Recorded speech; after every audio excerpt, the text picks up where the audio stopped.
I am the presiding officer at this point, and by your grace, I would exercise the privilege on this occasion of giving the invocation myself and then calling for us to pledge our flag. Please stand and pray with me if you would. Eternal Father, thank you for this day. Thank you for the privilege of serving the citizens of Spotsylvania County. We pray that you would impart your presence here, that you would send your Holy Spirit to be with us, and that you would give this board and all of the servants of the citizens of Spotsylvania County your wisdom. Let us see through your eyes. Let us walk with your compassion. Let us offer your encouragement, and let us serve dutifully and well the citizens of this wonderful county. I ask you to bless the board in this upcoming year, Lord, and that your favor would rest upon us. God bless the Board of Supervisors and the citizens of Spotsylvania County. Amen. I pledge allegiance to the flag of the United States of America and to the republic for which it stands, one nation under God, indivisible, with liberty and justice for all.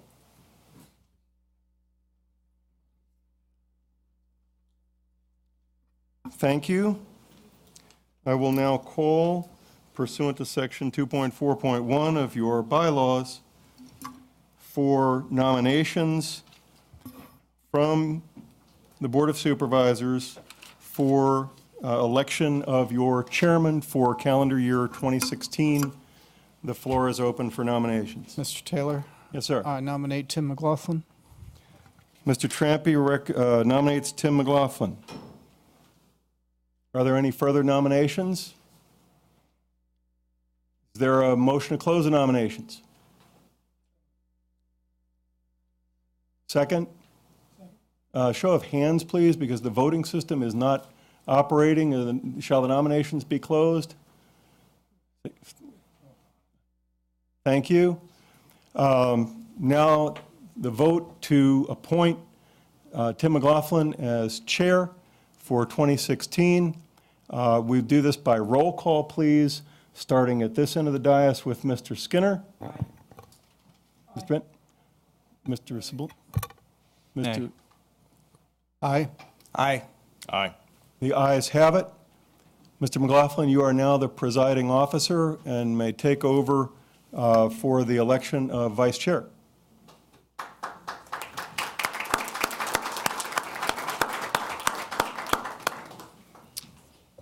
Mr. Chair, Mr. Ross, I nominate Dr. Paul Trampy for Vice Chair. are there any other nominations? Motion to close nominations. Get a roll call vote. Mr. Skinner? Aye. Mr. Benton? Mr. Buell? Mr. Trampy? Aye. Mr. Ross? Aye. Mr. Yakubowski? Aye. Mr. McLaughlin votes aye.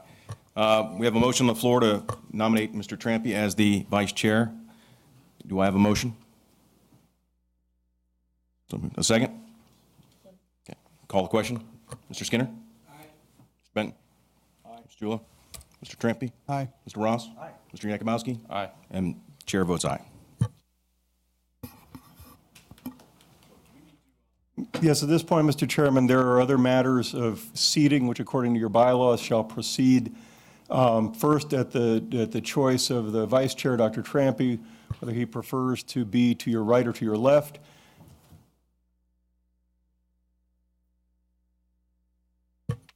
And then beyond his position, seating would be by seniority of service, and I believe next in order would be Mr. Skinner, followed by Mr. Ross, I believe. Or no, Mr. Yakubowski. Oh, I'm fine here. Thank you.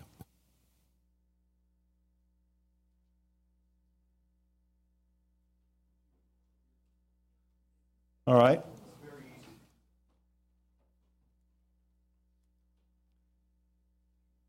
With that number of changes, I would respectfully request just a couple of minutes for the staff to reprogram the voting machine and for our cable provider to reprogram their equipment so our audience can keep track and our clerk can keep track of the voting. If we could possibly have a 3 to 5 minute recess, I'd much appreciate it.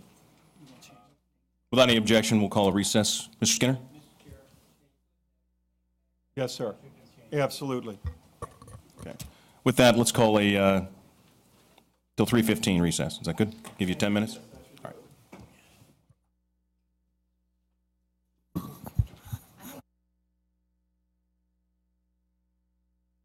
We're back in order from recess.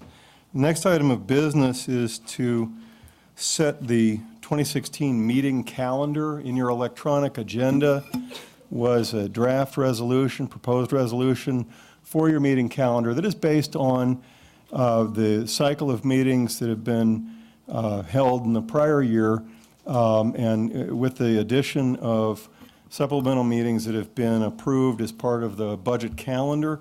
So this resolution would now be ripe to be entertained. Notice that it includes not just the dates, but the meeting times. So if there is any discussion of the change in meeting time, now would be appropriate for that. I do want to highlight that we've checked that this calendar would not conflict with the VACO meeting that is scheduled for the fall. So there would be no need to change on the fly for that occasion. And as I say, it includes all of the budget meetings that have been approved to date. Do we have any comments from the board?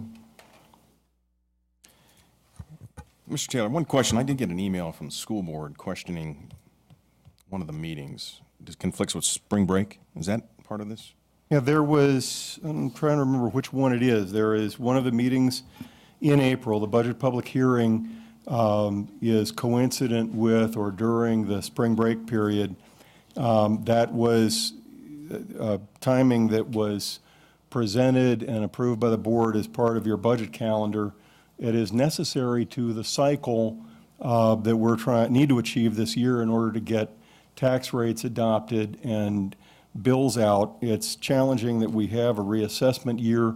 We also have a substantial gap to close in the upcoming budget. If it were simpler, I might be more aggressive or creative in saying, let's all take some more time off. But I think, frankly, we're going to need these meetings to achieve the budget this year. Any comment about, any other board members, any comments about any of the meeting dates? Okay. Mr. Taylor, are we going to talk about the meeting times during this as well? Absolutely. As I say, this resolution includes both dates and times. If there is discussion about meeting times, it would be appropriate presently. Any comments on the meeting times? Mr. Chair, Mr. Ross? I would just like to make a comment that I've had several calls from constituents today that actually wanted to attend our meeting and be able to give some public presentation, but 3 o'clock, most people are still working. And also, just from my experience over the past 4 years, making the 3 o'clock meeting myself, although I think I've made them, some of them I've been walking in the door at 3, and with traffic, it can be stressful just to get back down here to the meeting. So if we could push off our first meeting of the month to, say, 5:30 p.m. instead of 3 o'clock that we've been doing it, I would be grateful. I'd like to make that motion and, of course, further discussion. Is there any other discussions on the meeting times, Mr. Skinner? Thank you, Mr. Chairman. Yes, I do. Yeah, I'm not against moving it an hour or something like that. But here's the other thing. On the other side, and I didn't understand exactly what you said, Mr. Ross, whether it was you've had constituents that would like to come at 3. Well, they would like to be here for public comment before a vote is taken. Many times we take a vote in the first session between 3 and 6 p.m. And they would like to be here to make public comment before those votes occur. That's the feedback I've got today. I'll let you listen to some voicemails if you'd like. Thank you. I now understand what you're saying. But the other thing I want to bring up, too, is if we move it, then we're also taking the people who work in the afternoons, evening shift to go into there. And I think the whole purpose is to give everybody a chance to make public comment. And, I understand there's a balance here. And that's why if you want to move it an hour or something like that, I think that still includes the people who are going to work at either 5 o'clock or 6 o'clock. But I think to say that we're going to start at 5:30 or 6 o'clock is not fair for everybody. I mean, we're willing to work an hour there and see if people want to do that, stuff of that nature, but it's worked many, many of years, okay? And I think what we need to do here is focus on, and you have with the community, okay, as far as the people. But, you know, I would prefer to have an hour delay, but not all the way down to 5:30, because I think the other thing we got to think about too is that the staff that we have here, okay, they come at regular hours and now they're working late until night. There's been many times that we've had a 3 o'clock start and we've had to get pretty close to 11 o'clock, 11:30, and we can go past 12 o'clock with the, you know, with everybody's consent and everything. But I think it's, I think the staff works pretty hard as it is, and to ask them to come in and then go ahead and start at 5:30, this is going to make every meeting go a little bit longer, you know, because that's just the way these meetings go. So I would certainly appreciate maybe to amend that to 4 o'clock p.m. To start time, but certainly I could not support the 5:30. Any other comments? Mr. Jakubowski? Yes, sir, thank you. We do have a public presentation time at 3 o'clock. That's why we added 1 to 3, was so that folks that don't want to be here in the evening and at night can be here to speak to us. Usually the things that take place, I'm looking at our agenda even for today, we have a public hearing that was held over for, the public hearing was closed, but the vote was held over. And then we also have a staff report on a PPEA that we're looking to put out. Public presentation time at 3 o'clock is to allow those who perhaps are older and don't want to drive at night, or perhaps, like Mr. Skinner had said, work at a different time. I prefer to have the two and have the afternoon to do these staff reports, because as we know, a lot of these meetings do take into the evening, and that's not fair for citizens that come here to speak on something that gets pushed back to 8, 9, 10, 11 o'clock at night.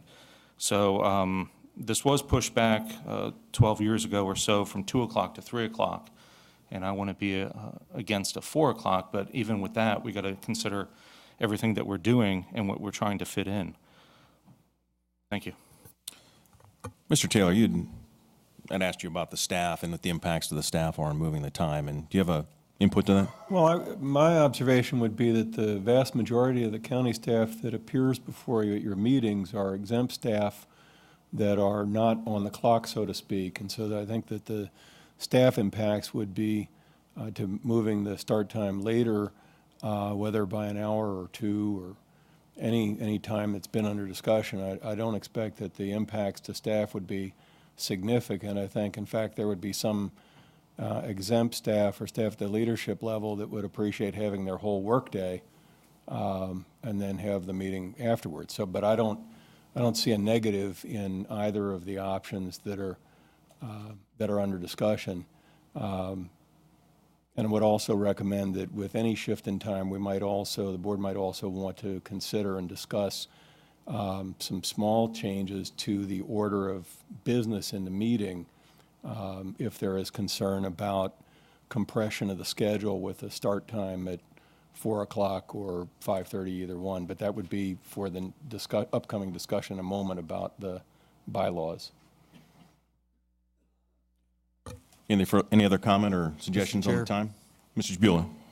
Yes, I tend to agree with Mr. Skinner, and I'll expound upon that a little bit. The 3 and 6 have been in effect for a long time. It has worked very well in the county. It has worked very well with constituents. Over the 2 years that I've been sitting on this board, I've not heard one single complaint about the time of our meetings from constituents. Mr. Ross's comment that it is inconvenient to be here because of traffic and so forth is not a valid consideration from my point of view. We're elected officials. We accepted this job. This is the job and the hours that we accepted when we were elected, and I can't see changing it for personal convenience. Thank you. Any other comments?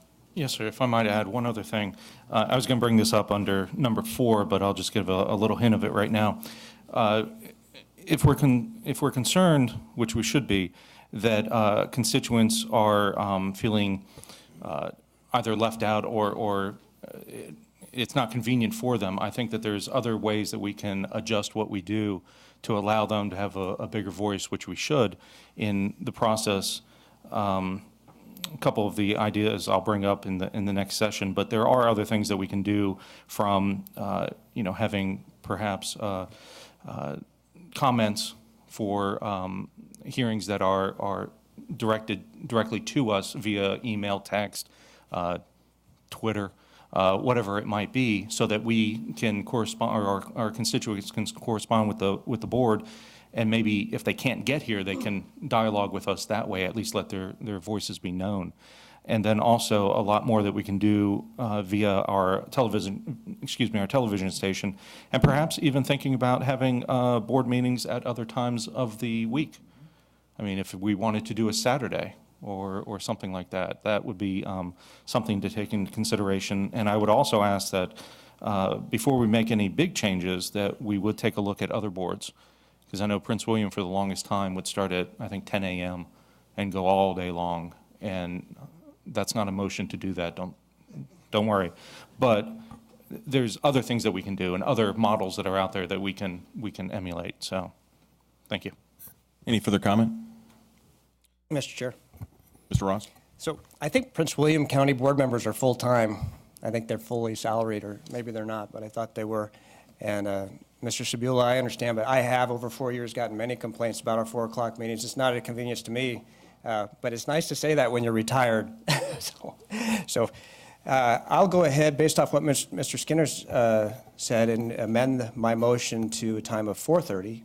It's kind of halfway in the middle. Well, he's splitting the difference. Splitting the difference, and Well, we have a motion on the floor to amend the bylaws for the first meeting of the month, the second Tuesday, to 4:30, and leave the other meeting in place. If we could, I think the item before you is a resolution on the board schedule of meetings, and what the first step would be to substitute or to correct in that resolution where it appears at 3 p.m.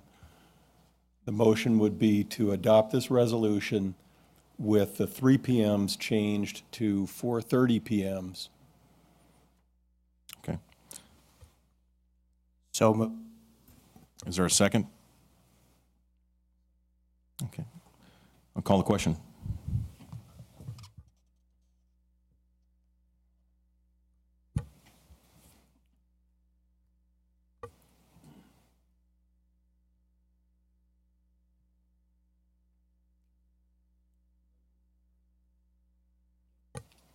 Motion passes 4-3. Mr. Chair, Mr. Spula? I would like a moment to respond to Mr. Ross. I have been associated in Prince William County and in Spotsylvania County with board operations.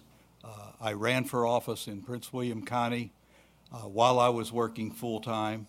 I thoroughly accepted the responsibilities if upon election I would be elected to the board.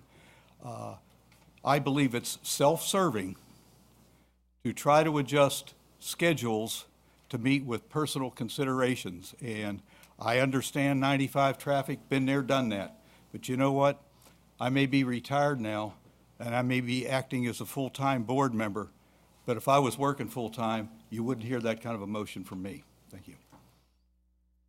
All right, Mr. Taylor? Thank you, Mr. Chairman. The next item of business is adoption of your bylaws and code of ethics for 2016. Are there, this would be an appropriate time to entertain any motions for amendment to the bylaws. Does anybody have any changes or request any changes to the bylaws? Seeing none, do I have a motion to approve? So moved. A second? Meeting times, please. We will be needing to affect Section 4, Conduct of Business, 4-1, Order of Business A, with the new resolution. That will be starting at 4:30. Mr. Chair, I will make a motion to accept it with the new changes that this board has just made. Mr. Taylor? Mr. Chairman, if I may, I've had discussion with various board members, and I just, with the compression of time, I'm concerned about lost time that the board might occasionally suffer with the scheduling of the gap between public presentation at 6:15 and public hearings that are advertised for 6:30. If there is no public presentation, that you would have to do other business or recess for 15 minutes because you cannot open a public hearing prior to the time advertised. So I would respectfully suggest that in the interest of economy, you might want to consider either advertising public hearings and public comment at the same time of either 6:15 or 6:30, so that in the event there is no public comment, that you could proceed directly to public hearings. Mr. Skinner? County Attorney, we good to combine both of those issues? Excuse me, I'll say, as County Attorney, I want to know if we could, we legal to combine both, so what we're saying is advertise public hearing and public presentation, or at that time. So if there's no comments, public comments, then we can go ahead and Go start straight. right off with the presentations. Yes, sir. Is that legal, Mr. Attorney? So that you would want to take public presentations first, if there are any, and then move on Yes, to that's public exactly, I'm hearings. just checking. Right. I don't see a problem Oh, with that. and in that case, I'm going to amend my motion to include exactly what our county administrator recommended, that we put both of those issues together so that we don't lose time or just sit around doing nothing. Sure. Any other comments on the motion? Mr. Yakubowski? Point of clarification, as it was before, the 3:02 public presentation, is that now 4:32? Because I still think it's advantageous to have one at 4:32.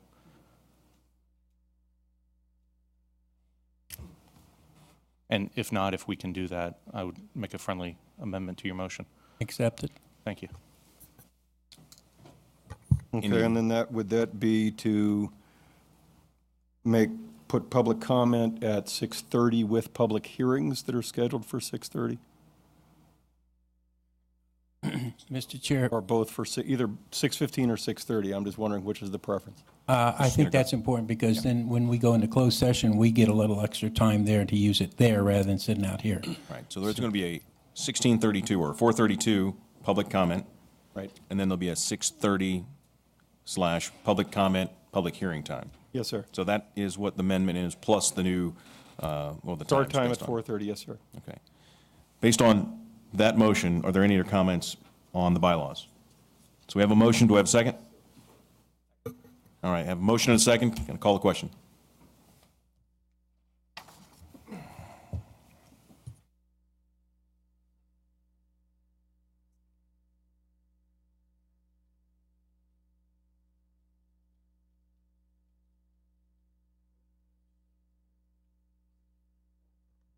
Okay. Mr. Taylor? Yes, sir. Next, the Code of Ethics. Do we have any comments on the Code of Ethics? Any discussion? Not, do we have a motion to approve? So moved. So move. Is there a second? Second. All right. Call the question.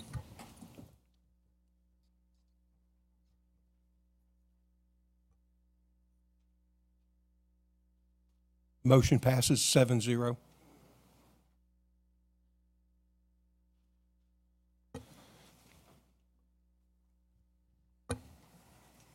Mr. Chairman, the next item is a discussion of board priorities for 2016. The staff is interested in any general direction or identification of priorities for the year. Any board members have any comments or thoughts? Mr. Ross? Well, I have one that I can think of off the top of my head, and that is I think our personal property tax is way too high. I know that this last fiscal year, we brought in more than $500,000 than forecast in our personal property tax, so I would like to see that we could cut our personal property tax by at least a quarter, 25 cents per hundred, if not more. Anyone else? Commissioner Yakubowski? Thank you. To pick up on what I had mentioned before, one of the things that I come across when I talk with folks is this sense from the public that what we do is either inconvenient or done in such a way that it prohibits or limits their involvement in the process. And the last thing that I want to do is be perceived at that or be part of an organization that continually does what we do just because we've done it. I think it's always good for us to grow and always good for us to constantly look at what we do and how can we improve and make our citizens more involved if they want to be. You know, there's only so many people that do get involved, but the accessibility and the availability of what we do should be our utmost and top priority so that people don't think that there is something going on or we're trying to pull a fast one, which is the last thing that we need to have with the citizens who have elected us.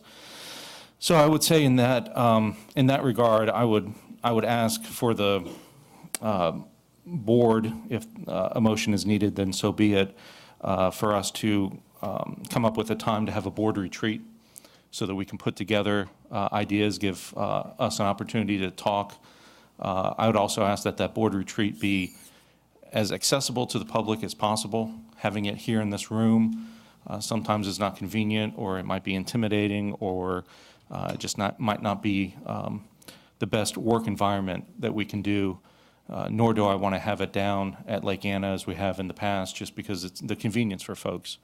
I would ask that we do it in a location that is convenient. We publicize it. We ask folks to come and listen and hear our discussions, any input that they might have to give us, perhaps not at that time, but before or after the meeting, because it would be a board retreat for us to work out these issues. Some of the ideas that I had during our last public hearing in December, there were some folks here from a public hearing that was affecting their neighborhood, and I spoke with them afterwards, and you know, they've lived here for a while, but they've never come to a board meeting, and I would dare say that most people coming here for a public hearing perhaps might not know exactly what to do. They might be intimidated. They might think that it's confusing. You know, sometimes people that do the same thing over and over, you get used to it. We use the acronyms constantly because we know them. But then people out there that don't know what they are don't understand what you're talking about. So I think that for as much as we can make it open and accessible, we should. Part of the public hearing is just out here in the foyer. I know that we have a little sign up now, but signs up so that people know that when you come in, this is where you sign up. What is a public hearing? You know, when you come here and you talk about a rezoning, it's time for the public to address the board. Some people think that it's a Q&A session, and they have questions and they want them answered, which is completely understandable. But the problem is this is not the format to do that. And so you will have a citizen come that will get irritated because they're not getting their questions answered, and we're sitting right here and they're right there. Why can't we just talk to them? So the sort of the rules or regulations, the what is a public hearing would be very helpful for folks, even a little handout that we can do, especially when we get rooms filled with people. I think sometimes it can overtake, the situation can overtake what is going on, and folks just need to understand exactly what it is all about. Our TV station, you know, I know that we have issues with FiOS. If you ever try to watch us, I actually tried to watch one, and there's this popping noise constantly.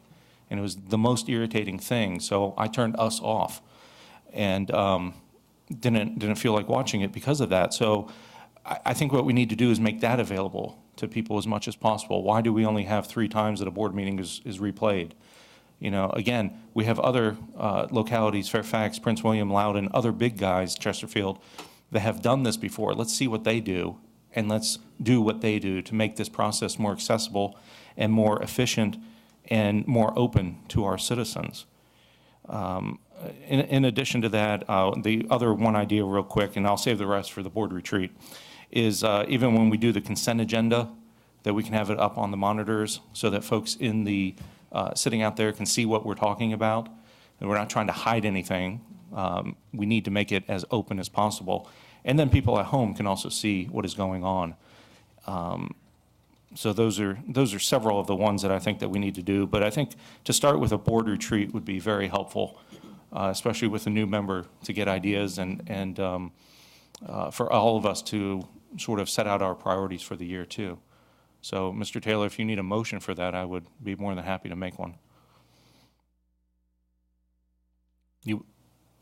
Yes? Yeah, I would appreciate a motion. Well, Mr. Yak, what's the motion?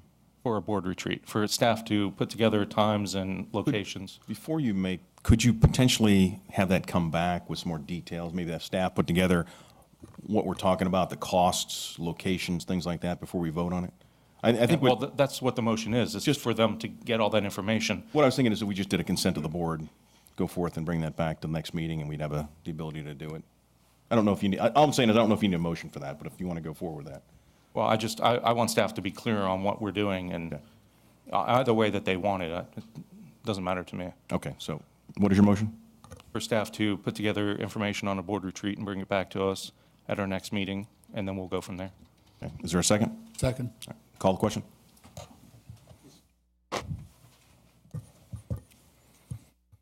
Any other discussion on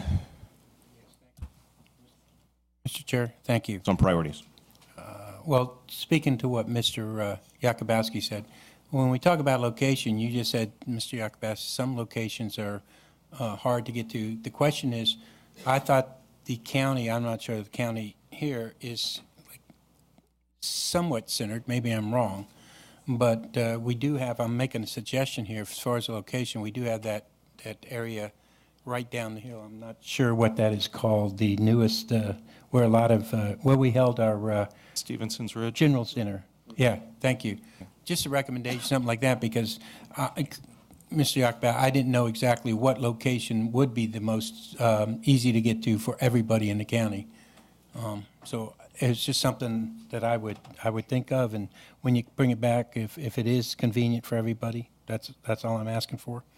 The other thing is about exactly what Mr. Yakubowski said about this audio system that we have with the three different. We cannot keep doing this. I mean, I can tell you I get calls all the time about exactly what that, it's clicking, it's always, we've got to figure out whether it's the mics. I know sometimes I've done it just now this meeting and haven't had my mouth towards the mic, but I believe that we shouldn't have to be right up on top of the mic. We should have enough sensitive mics here that we could actually sit back a little bit and everybody could hear us. Now, I know we've gone through this quite a few times and we've tried this, but I think it's, as you say, when you're sitting there and you can't hear people or it's going in and out, then it's not acceptable, at least to my constituents, and I've been called many a time. So that's one of the things that I would like to have looked at, please, and really do something about it. And the other thing is there any way that we can actually put out to the people what this board actually has done? Not what it's all about, but what it has done. I mean, I don't think the people out there, when we do certain things, and, you know, those that are very interested will get on the website and do this, but there's got to be more that we can do for the people who just general knowledge of what's going on, that we can let them know what this board has accomplished, whether it be a monthly report or someplace that we could put out and let people know what we're doing. Because I don't think a lot of people understand not only what we do, but what we've done and how it affects this county. So those are my top issues. Thank you, sir. Mr. Chair. Mr. Sabula. Yeah, I would like to expand just a little bit upon what Mr. Skinner has said, and that is for those of us who live in a rural area, we don't have the advantage of the TV stations, as Mr. Yakubowski said, and all we get is internet access to these meetings. I know that my family is a regular user of the internet to watch these meetings, and you think popping is a problem. I'm talking about skips and blips and quiet time and pictures that fade and carry on. We need to do something better for the people who live in the rural areas. We are limited in our internet access out there. A lot of times, all you have is satellite. So we need to improve upon that so that we can better broadcast these meetings to our public. Thank you. Any other priorities? Mr. Benton? Well, I'll piggyback on Mr. Sabula's. A priority for at least Livingston, and I'm sure Berkeley, would be the broadband internet access. I think the county could work a little bit more on that through our towers that were being constructed. Be greatly appreciated. Apparently, Mr. Sabula, you have better internet than me because I have HughesNet paying a little over $100 a month, and I can't get it. So, but also with Mr. Yakubowski, I think we can, a lot of that information for our board and the processes we could put on the internet. And if we wanted to sell ourselves a little bit more in our billing each time, we could actually include like a little newsletter. I don't know the cost on that. I know we want to be cautious on that, but nothing extravagant, you know. But I think we could easily do that. And lastly, as far as the budget, I'd like for us to be putting more out for our neighbors. I don't like constituents, I like neighbors. In that, and breaking it down, dumbifying it, and when saying that, I mean for me, where I can go on the internet and easily see where every single penny is spent, and not only for us, but for the schools. That way our citizens see exactly, and I mean exactly, where every dime, penny, et cetera is spent. I would really encourage that. Any government that's doing the right thing should be open to anybody looking in and observing, criticizing, whatever. And I'm more than open to that. Any other priorities? Mr. Taylor, I was going to say, and I brought this up in the past, but I'd like it as a board priority. You know, we've talked about merging departments or looking at making a concerted effort to merge school departments and county departments to look for efficiencies. There's buildings and grounds on the county and the schools. There's finance, county schools. There's legal, schools and county. I'm not saying we should merge them all, but we need to do we need to look at them, determine if there's a cost savings or if there's some efficiencies that we can see and use for the taxpayers. So I'd like that to be one of the priorities. Any other priorities? I very much appreciate these points. Thank you. Next, we have the consent agenda. The practice of the past year has been to read the consent agenda, and I have an overview prepared to do that on this occasion. I wanted to invite first, so that you might have a bit of thought time.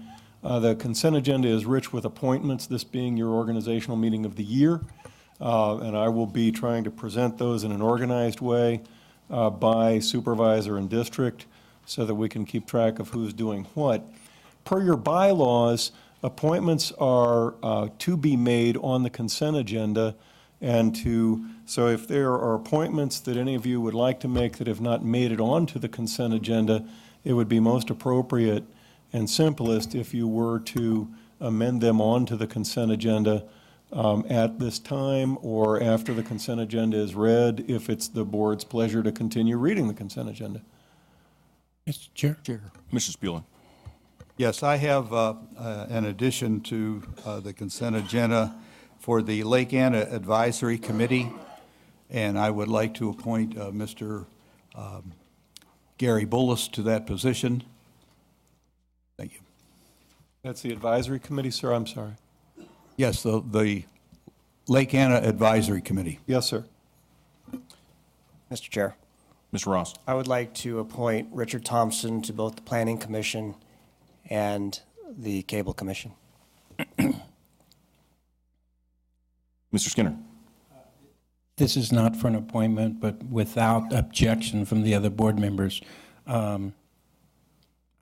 I don't see anybody that I'm not favoring for appointment, and rather than reading everything like this, because really the reading of the consent is really for the issues that we're going to cover tonight so that the public understands. So without objection from the board, I would be happy to say you don't even need to read the committee members unless there's somebody here who has an objection to that. It's just automatically accepted, and then within when we approve the consent agenda item. Mr. Yakubowski? Yes, sir. I have two appointments that I would like to pull. Since Mr. Skinner just said that, I want to get ahead of that. That would be number 33, and then Mr. Thompson to the Planning Commission. Mr. Yakubowski, can you say that one more time? Item number 3, which is the reappointment of Mr. Newhouse to the Planning Commission. And then Mr. Ross just made a motion to put Mr. Thompson on the Planning Commission. And before we put those together as a big group, I would like those pulled and voted on separately, please.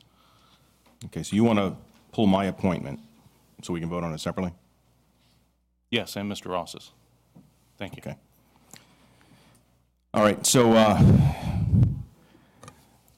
there was no objection to skipping reading each one of the appointments other than the ones that were removed to be voted on separately. All right. If I may, Mr. Chairman, I have two other additions that were late. These are technical requirements of the PRTC and the VRE that require a vote each year, even with the reappointment or continuance of existing officers. With the PRTC, that would be Mr. Skinner and Mr. Trampy as primaries, and Mr. Ross and Mr. McLaughlin as alternates. And on the VRE Operations Board, that would be Mr. Skinner as primary and Mr. Trampy as alternate. So even to continue those in 2016 requires a vote of the board per the bylaws of those organizations, and would ask that you add that to the consent agenda. That's without objection, correct? Does anybody have Absolutely. any objection, or do they want to vote on those separately?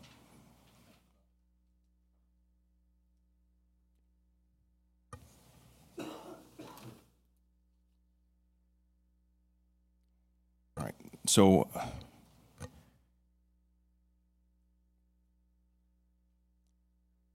Mr. Taylor, are you going to read?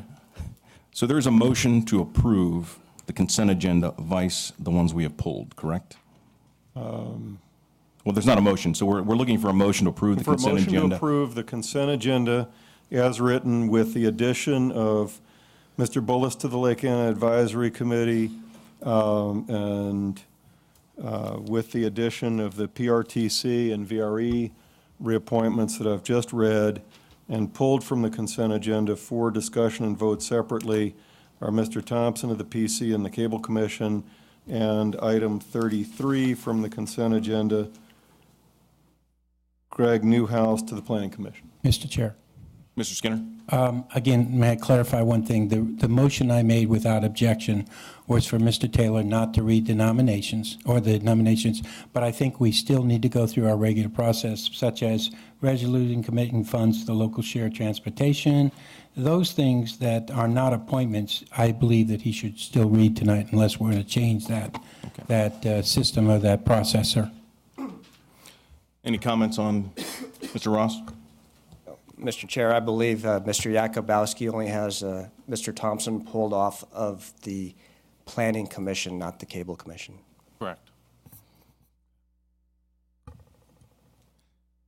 Okay, so let's move forward. Let's go ahead and read those items. Reading And the then, items that are not appointments. Item number 11, 2016 Congestion Mitigation Air Quality Incentive Program for the conversion of Sheriff's Office vehicles to propane.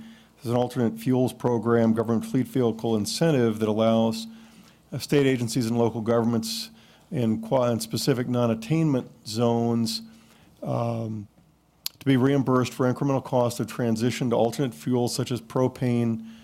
The Sheriff's Office wants to convert 5 of its existing low-mileage Crown Victorias to propane. Estimated cost for the conversion is $4,300 for a conversion kit per vehicle, plus estimated $1,500 for installation. Total for all vehicles is $28,000. There's no local match required for this award and no ongoing requirement to fund this project after the award expires. Item 12, approval of a contract with Southwood Building Systems to provide the Nye River Water Treatment Plant Upgrade Phase 1A. This is pursuant to an IFB that went out on August 26, 2015, soliciting bids for the Nye River Water Plant Upgrade Phase 1A. 4 bids were received. The high was $14,917,000. The low was $11,759,988 and 82 cents. Project consists of upgrading the existing Nye water treatment plant to achieve its rated design capacity of 6 million gallons per day and to replace the aging treatment process equipment. Item 13 is approval of a change order number 1 to the Harris Corporation for P25 Public Safety Radio System. The contract was awarded March 2013 to Harris Corporation for the Public Safety Radio System. The system was originally comprised of 3 existing radio sites, 1 new site, and 6 co-location sites. This now requires the construction of a radio site at Fire Rescue Station 9 on Belmont Road. This tower replaces a previously planned co-location site for which negotiations for co-location were unable to be completed. Change order number 1 consists of changes to the contract necessary to construct a tower at Fire Station 9. Item 14 is approved task order 43 with Hazen and Sawyer PC for Nye River Water Treatment Plant upgrades, Phase 1A, construction phase services. An RFP was issued August of 2010 to solicit proposals for qualified firms to provide professional and civil engineering services for multiple utilities projects. The board has approved 4 contract renewals. This task order provides engineering services for on-call services for the Nye River Water Treatment Plant upgrades for Phase 1A of the construction services. Item 15 is approval of a contract renewal for the Computer Cabling and Telephone Services, Inc. for fiber optic cable installation. This is pursuant to an RFP that was issued for fiber optic outside plant installation or fiber optic copper cable inside plant installation for the county. A contract with Computer Cabling and Telephone Services was approved by the board January 13 of 2015, and this is the first renewal of a four-year renewable contract at our option. Item 16, de-appropriation of funds from the FY16 Highway Safety Grant Program, Selective Law Enforcement for alcohol.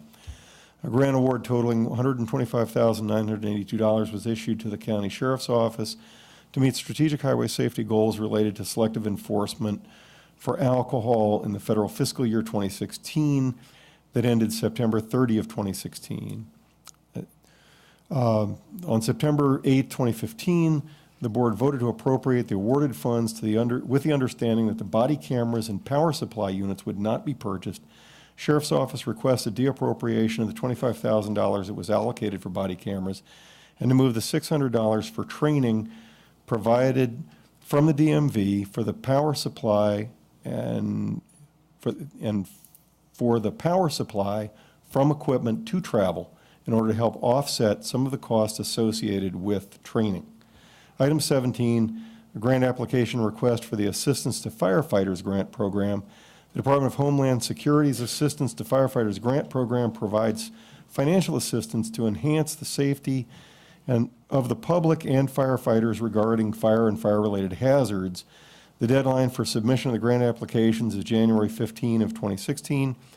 If approved by the board, FREM will submit a grant application seeking federal funds in the amount of $247,182 to purchase and install vehicle exhaust source capture and removal systems to reduce to the fullest extent possible the hazardous exhaust emissions from emergency response vehicles housed in stations. If the application is awarded and accepted by the board, the county would then be required to provide a 10% local match of the amount awarded, or $24,718 for the whole grant, for a total project cost of $271,900. Local match would come from the FY16 adopted budget, which includes $100,000 for funding of the purchase and installation of vehicle exhaust source capture and removal systems. After the 2-year preventative maintenance warranty and additional ongoing costs to maintain the systems will be approximately $5,100 per year for the requested stations. Based on the program requirements, FREM will seek funding for Rescue Station Number 2, Fire Company 2, Fire Rescue Company 3, Fire Rescue Company 6, Company 7, Company 8, and Company 9. Item 18, resolution designating January 15 to 21st, 2016 as Constitutional Officer Week.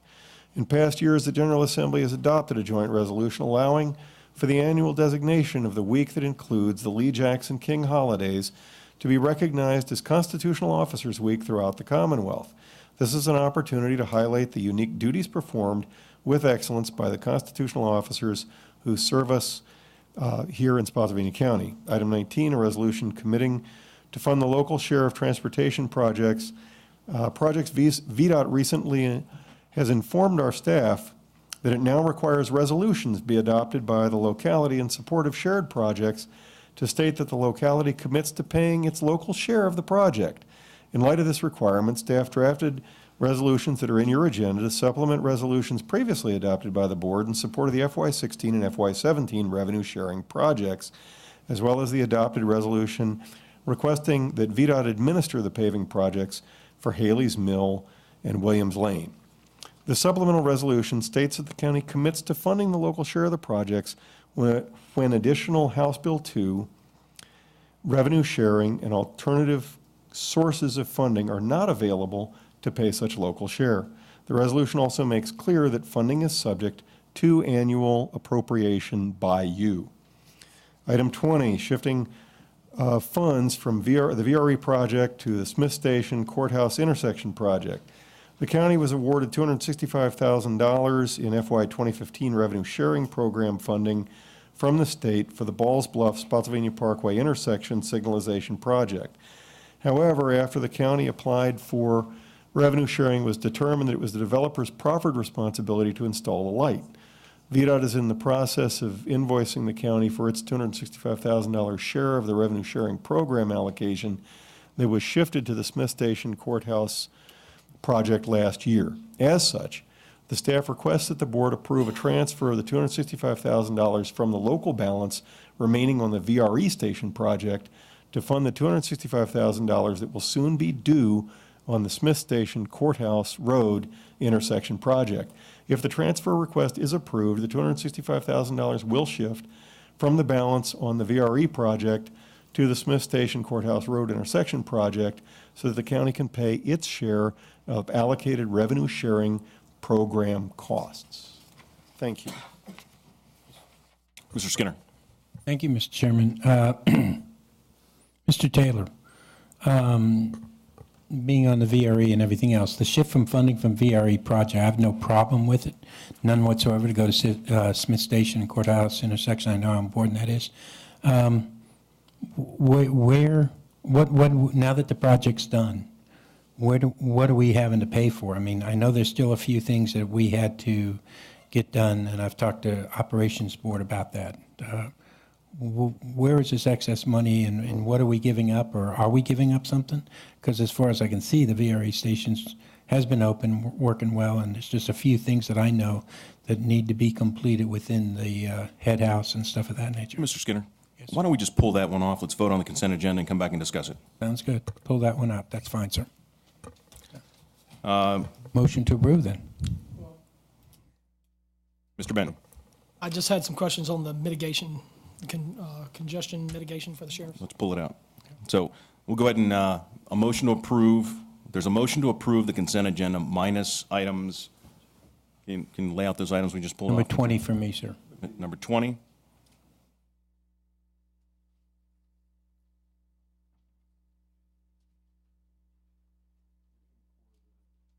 Looking for the congestion mitigation. Is Item number 11. 11? Number 11. Yes, that's pulling item 11, pulling item 20, pulling item 33, and pulling appointment of Mr. Thompson to the Planning Commission. Okay, I have a motion Made it. and a second. Second. I call the question.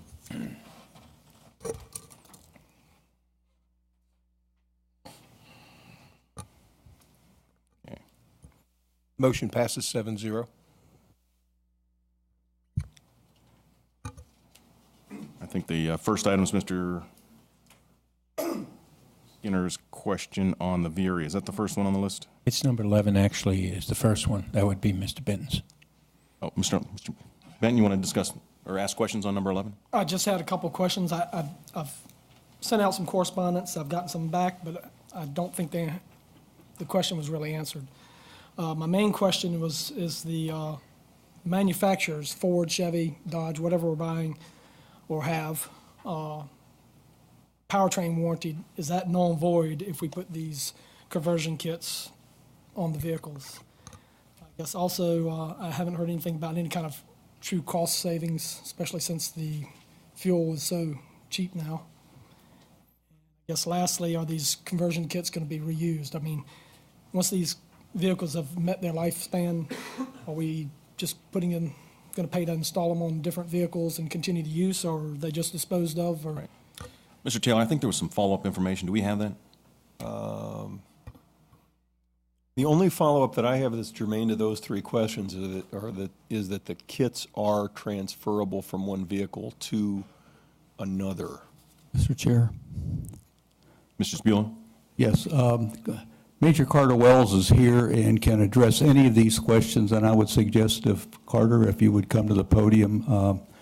I did respond to Mr. Benton's questions via email, but evidently this did not satisfy him, so I wanted to make sure that Major was here so that he could address them directly.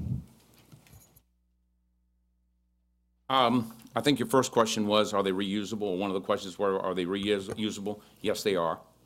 One question was about how did it impact warranties under I can't pronounce the name, but I think it's Magnuson Moss Warranty Act of 1975. Additional equipment added to our aftermarket equipment added to vehicles does not affect the warranty of a vehicle, and as long as it can go on aftermarket, the manufacturer can't void a warranty just based on the fact that you put aftermarket products on there. Same products have been used when you were captain of patrol many years ago. It's the same product, same company. In terms of impact or savings, just at first glance, the gas price today, give or take a penny, is $1.21. Propane's 98 cents. So the impact immediately is a savings of 23 cents a gallon. Plus, it's about a 10%, give or take a 10% savings or better economy with propane rather than gas. Past that, there are other positive impacts, and the cost is zero. What we pay, we get back 100%. Any other questions? No, I just read the material that you provided, Mr. Spool. I did read it. The only thing I saw in the literature that you provided today was that the conversion kit had warranty on it. There was nothing that I read in that material that said the manufacturer's warranty of the powertrain, i.e. engine, etc., is warranted. Yeah, it's under the MAGNUSON-Moss Warranty Act of 1975, which addresses that. If that's so, then that's fine. I appreciate it. Yes, sir. And the cost savings, I didn't see anything of that. I saw literature from conversation from staff that they had asked for it, had not received it. So I'm just simply asking questions. I'm not questioning anything anybody's done or wanting, so. Mr. Benton, are you satisfied? I'm satisfied. Okay, so do I have a motion to approve item number 11? Is there a second? Second. Second. Call the question.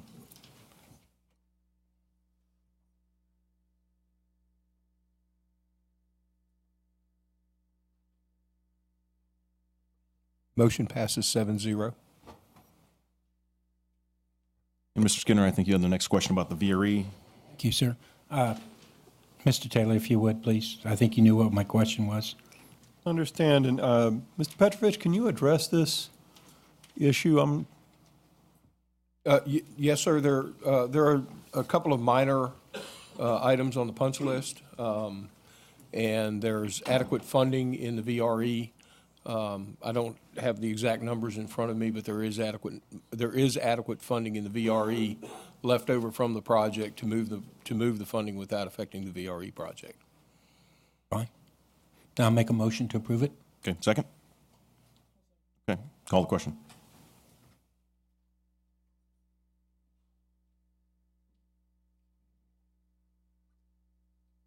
Motion passes 7-0.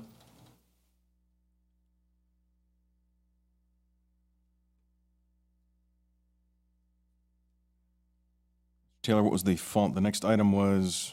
Item 33, which is an appointment. Yes, sir, thank you. That's I'll combine both of these in a written statement.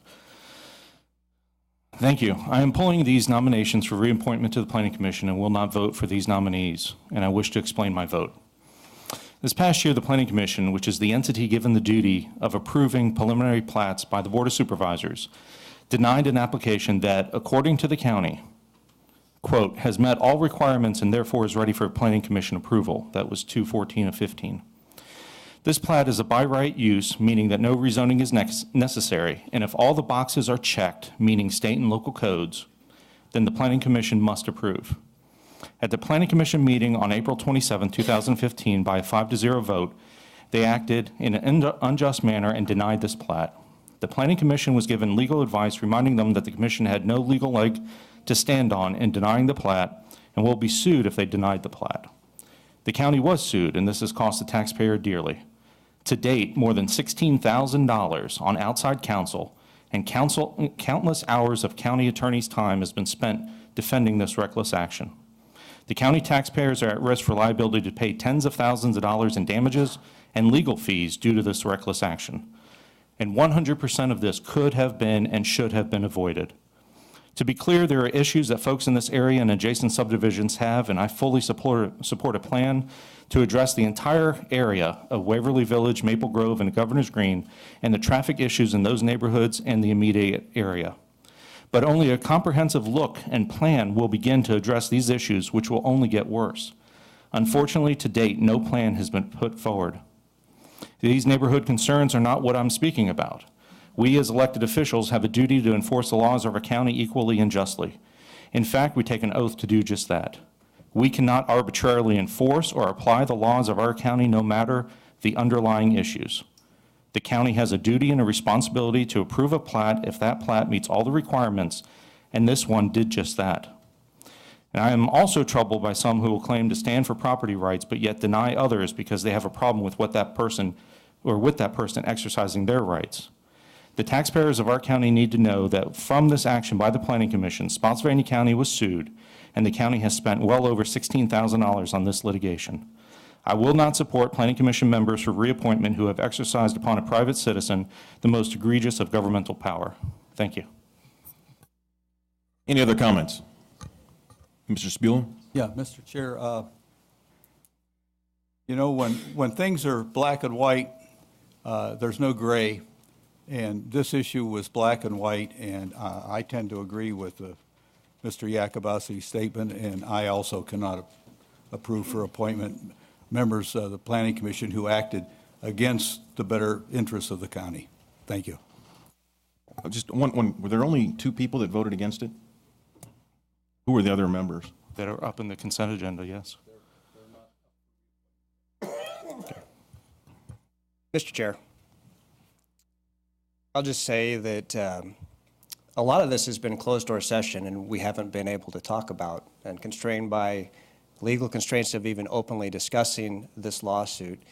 Maybe when it is decided, well, for sure, I will bring out the facts, but the fact is that 5 unanimous planning commissioners voted to approve a plat that our own ordinance says the facts and circumstances at the time of plat approval. It's never been tried by a judge. It's never been determined. The fact that it's black and white is clearly not the case, as I see it. And I can say, for my constituents, the Planning Commission is standing up for their property rights and their concerns. And I am glad that the Planning Commission did vote to disapprove that plat because it was not clear. And it is a safety hazard. There's a fire response time is going to be impacted. Safety to the streets in that area would be impacted. It is far, far from black and white. Thank you. Mr. Trampy? Thank you, Mr. Chairman. I have a little different view. I understand the position that the Planning Commission was put in by this county's policy, which no one anticipated this. I'm not blaming anyone for the policy, but we shouldn't have a policy where something which is set in law that says if all the boxes are checked, you have to say yes, that should be something done by staff. There should not be a legislative body being asked to vote to approve something which they have to approve under the law. And so I just think that that policy was flawed, and the Planning Commission was put in a position, and we're likely to be in the same position either later today or in the future of being required by law to vote a certain way. And I don't think that's how democracy is supposed to work. So I just think it was a flawed policy that put the Planning Commission in a very difficult position. Thank you, Mr. Chairman. Any further comments? If not, do we have a motion on the floor? Motion to approve both Mr. Newhouse and Mr. Thompson to the Planning Commission. Do I have a second? All right, call the question.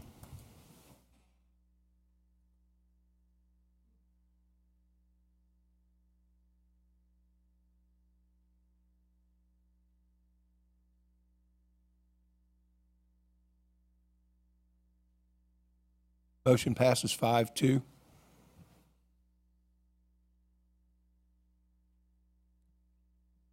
Taylor, we're on public presentations. Yes, sir, we'll move on to public presentations. The board may note that we had posted a sign in the foyer. I will pass a copy around to provide information to citizens on guidelines for public presentation. This is extracted in plain language from the more formal language that is in your bylaws. And this is not by any means final. I'm, in fact, passing around copies in order to invite suggestions from the board at your convenience. Need not be now. In fact, would prefer not be now. But I think it's useful and certainly consistent with your bylaws to provide some guidance to our participants on the parameters of public presentation, which briefly and generally require sign up, speaking from the lectern, stating your name, address, and voting district for our record, addressing your comments to the board, stating whether you're speaking on behalf of yourself, in which case you get 3 minutes to speak, or on behalf of a group, in which case you're given 5 minutes to speak, and noting the public presentation shall not be used to address matters subject to public hearing or to make political campaign speeches, private advertisements, or personal attacks, and reminding our community certainly that written comments are always welcome. And with that, I'll ask Ms. Mann, is anyone signed up for public comment? Yes, there are 3 citizens signed up to speak.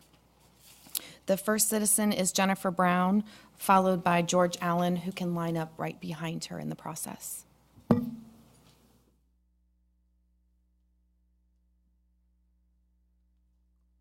Good afternoon. My name is Jennifer Brown, and I live at 11723 Ennisbrook Circle, and I believe that is Cortland District. We live by Salem Elementary, so in our minds, a lot of times we think we're Salem. I represent as the president of the Waverly Civic Association, so I believe I'll have 5 minutes. I represent 4 different communities of over 850 homes, which is Waverly Village, all the way from the mall to the fire station, just about all the homes back there. I'm here before you today to convey the concerns and sentiments of our 850-plus residents of our combined neighborhoods. We have only just recently learned of the possibility of a vote today after closed session regarding the Avalon Woods plat, which Mr. Yakubowski has just spoke about. And we would like to go on record again to voice our strong objection of this plat as it stands from being approved. One item I'd like to talk about is the agenda for today. Mr. Yakubowski spoke about the transparency of this process and how all of the citizens, we feel like we're not in the process a lot of times and that we're not necessarily consulted or brought into this. And I'm a layman. Before any of this, I hadn't gone to any meetings, just like he had said, ever. Anytime there's a vote on an action, right, even if it's in litigation, if it's not, if you think there's going to be a potential vote, publish it. You can say there's going to be a potential vote on a matter. Doesn't mean you're giving away your case. It doesn't mean you're telling us anything we can't know, but give us the right to at least draw attention to it. I had to find this possibility of a vote by going into we've all been following all of the agendas. This was under closed meeting, and if you looked at the PDF agenda, there's no link. You had to go to the online agenda, then you could click the link of closed session then I know that, just from experience, I know that there's a resolution for any time you're going to go into a closed session. I click the resolution, and I see that there's a matter of ASDF LLC, which I just happen to know is the developer's business name. So that is not clearly publicized to the county. And with all of us, we are very offended by this because we've been here for a year working with you guys tirelessly on this issue. For us not to be, at the last meeting, we asked to just be consulted that there's going to be a vote so we can at least be here, and we were not. So we're not very happy about that. We think that's morally and ethically just wrong, whether it's right on paper or not. Our main issue on this is safety. We have extremely narrow roads. They were built way before the VDOT standards of the SSAR. And so we have very narrow roads with no lines, no shoulders, no streetlights, nothing. This has never been about, we don't want neighbors, we don't want extra homes, we don't want development. We'd love for other people to come help us pay property tax. No problem with that.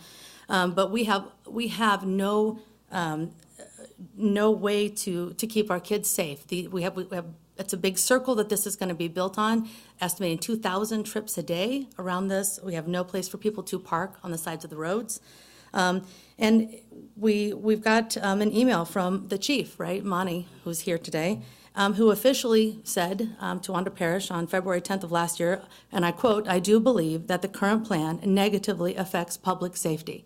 So at what point do you take away the Planning Commission's authority? What if the chief came up here and said, Mr. Yakubowski, people are going to die if you do this, right? Even if he had said that, we would still have to check the boxes and approve it.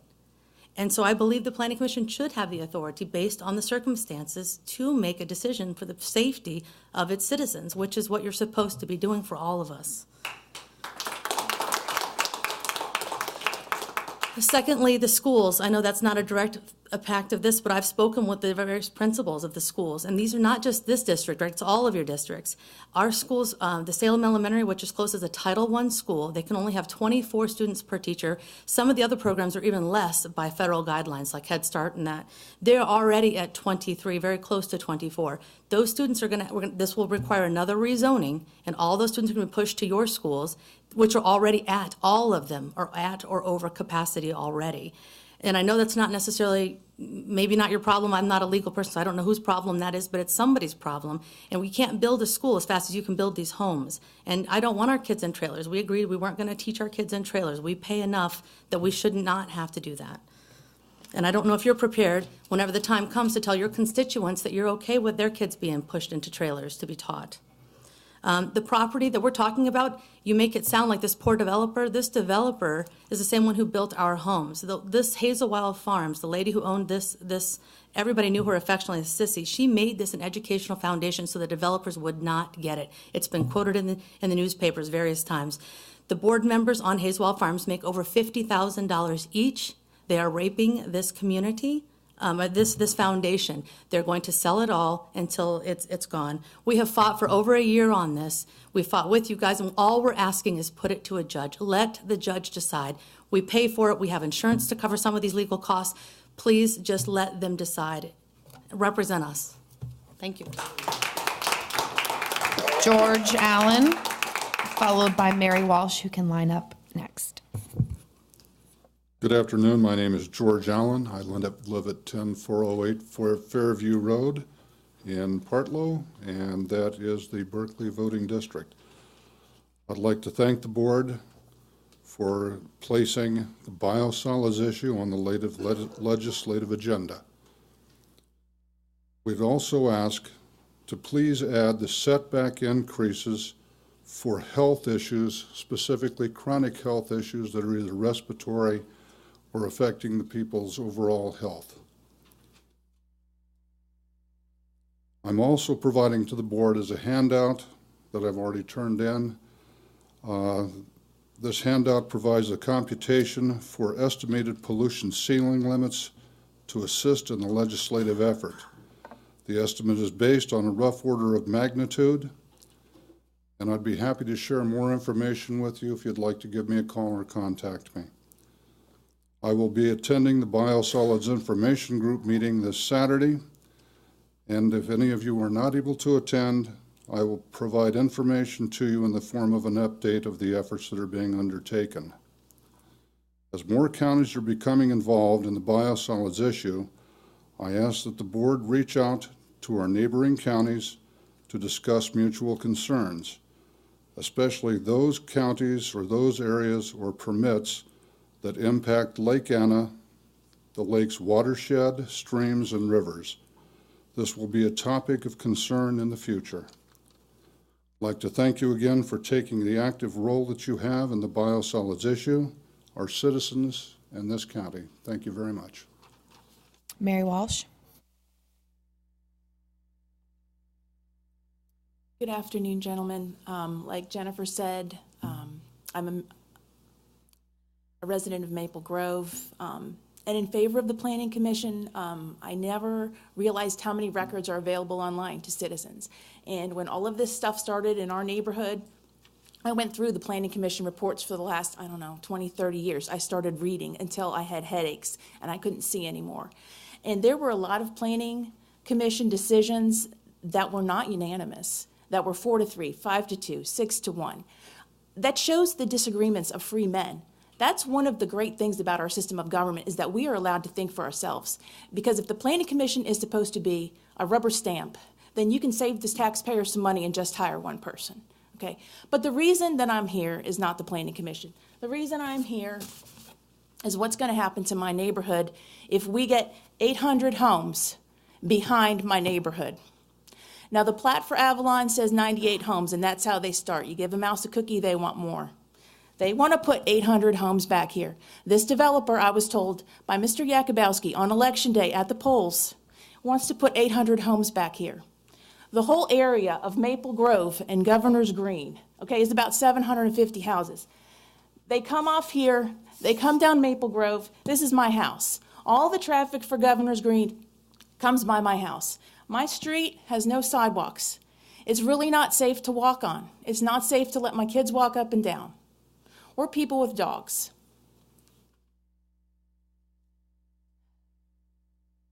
The streets aren't safe. Your EMS people have told you it's not safe because you have one in and out up here, you have one in and out over here, and you have one exit here. They call this the stub out. It's fake. I've never seen one vehicle ever go through the stub out, okay? EMS cannot use this, but VDOT, in their overactive imagination, somehow thinks of this as an exit to my neighborhood. It is not. Nobody uses it. So let's call plain English, plain English. This is not an exit. It is fake. The teachers have said at public meetings that they don't know where all the kids will go from these only 98 houses, let alone 800 units. The Planning Commission said no. This is a bad idea. The taxpayers, by the way, of which I am one, fund the attorneys who are going to fight this case. Let this go to the judge. It is our lives and our homes that are at stake. And what I want you to ask yourself if you vote on this today, when you go back there, would you want your neighborhood to have an increase in unsafe conditions with 2,000 plus vehicle trips a day past your house? Think about that. And then I think you might have an idea on how to vote. Thank you. There are no other citizens signed up to speak. Is anybody not signed up wish to speak?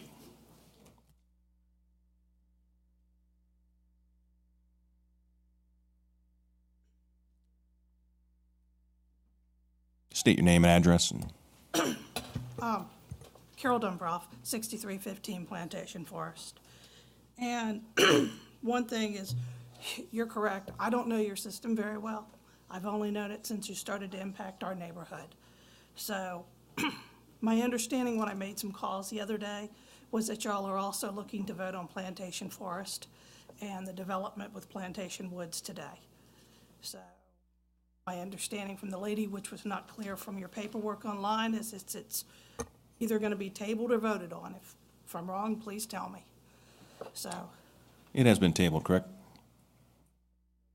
Plantation Forest?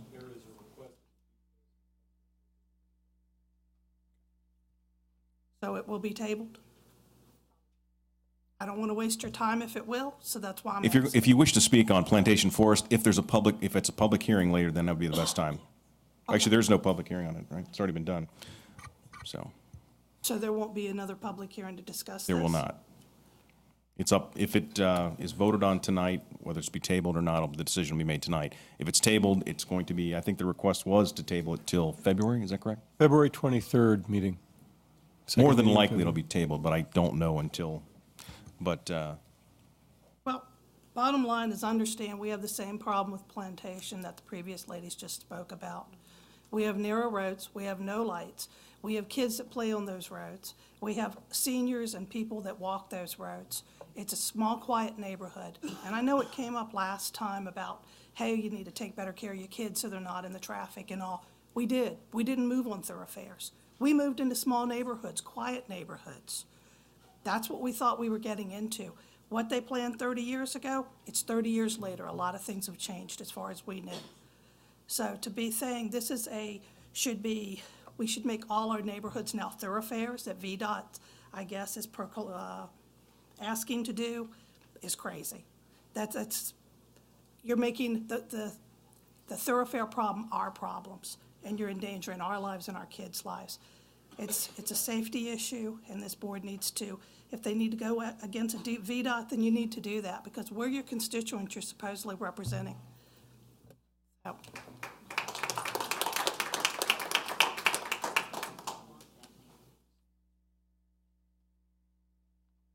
Mary Lou Collier, Mr. Skinner's district. Couple items.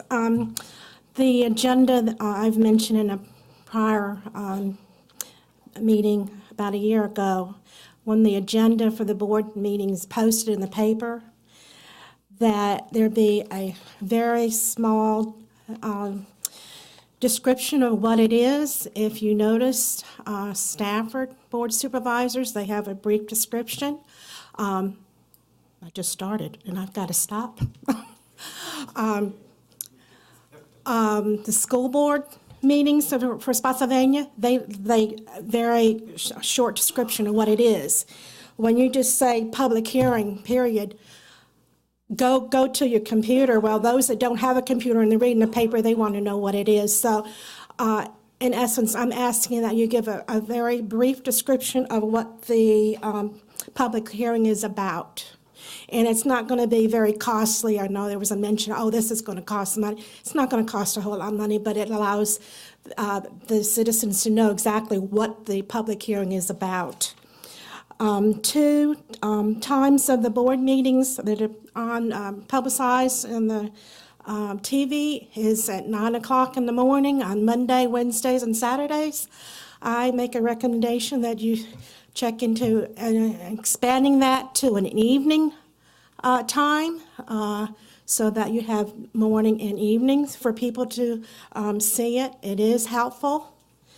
And three is about, back to the postings of public hearings in the paper. You list a company, but a lot of times, I don't know, ABC Company is representing Jackson Village or representing Alexander's Crossing, so I would suggest that you put the name of the development that is up for decision in the notification for a vote. Three, trash. There is so much trash lately that I've observed on the roads, and it just so happened that I saw a trash truck on Route 208 going down the road, and the trash was coming out of the truck, and this is a commercial trash company. I think what they're doing is they're leaving their compartment open as they're traveling high distance speeds. Leaving it open while they're collecting trash in a subdivision is one thing, but when they're traveling high speeds, the air circulation and it's coming out. So possibly a letter to the trash companies that service Spotsylvania County to notify them that they need to close their compartments when the vehicle is in high speeds, may eliminate some of this trash flowing out of those vehicles. And of course, I know police have the opportunity to give tickets for littering, which I don't know is occurring, but trash is becoming a more and more apparent issue on the roads. Thank you. Is there anybody else like to speak?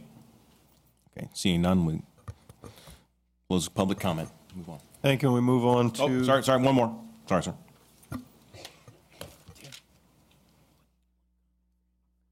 My name's Jeremy Webb. I live in Governor's Green, the Cortland district, 11707 Inverary Drive.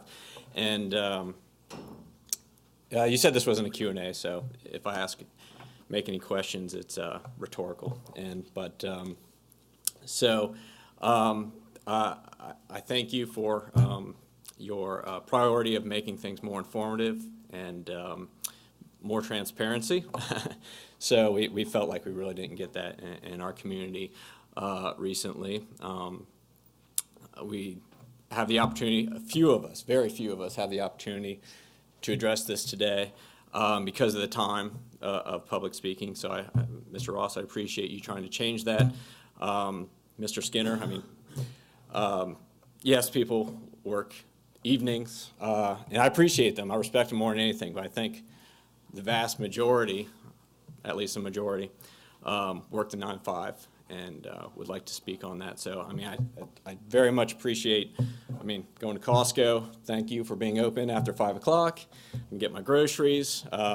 Urgent care, when my daughter has an earache, you're there at 8:30 at night. So I appreciate you guys, but I think maybe you guys should consider the majority of your constituents in that respect.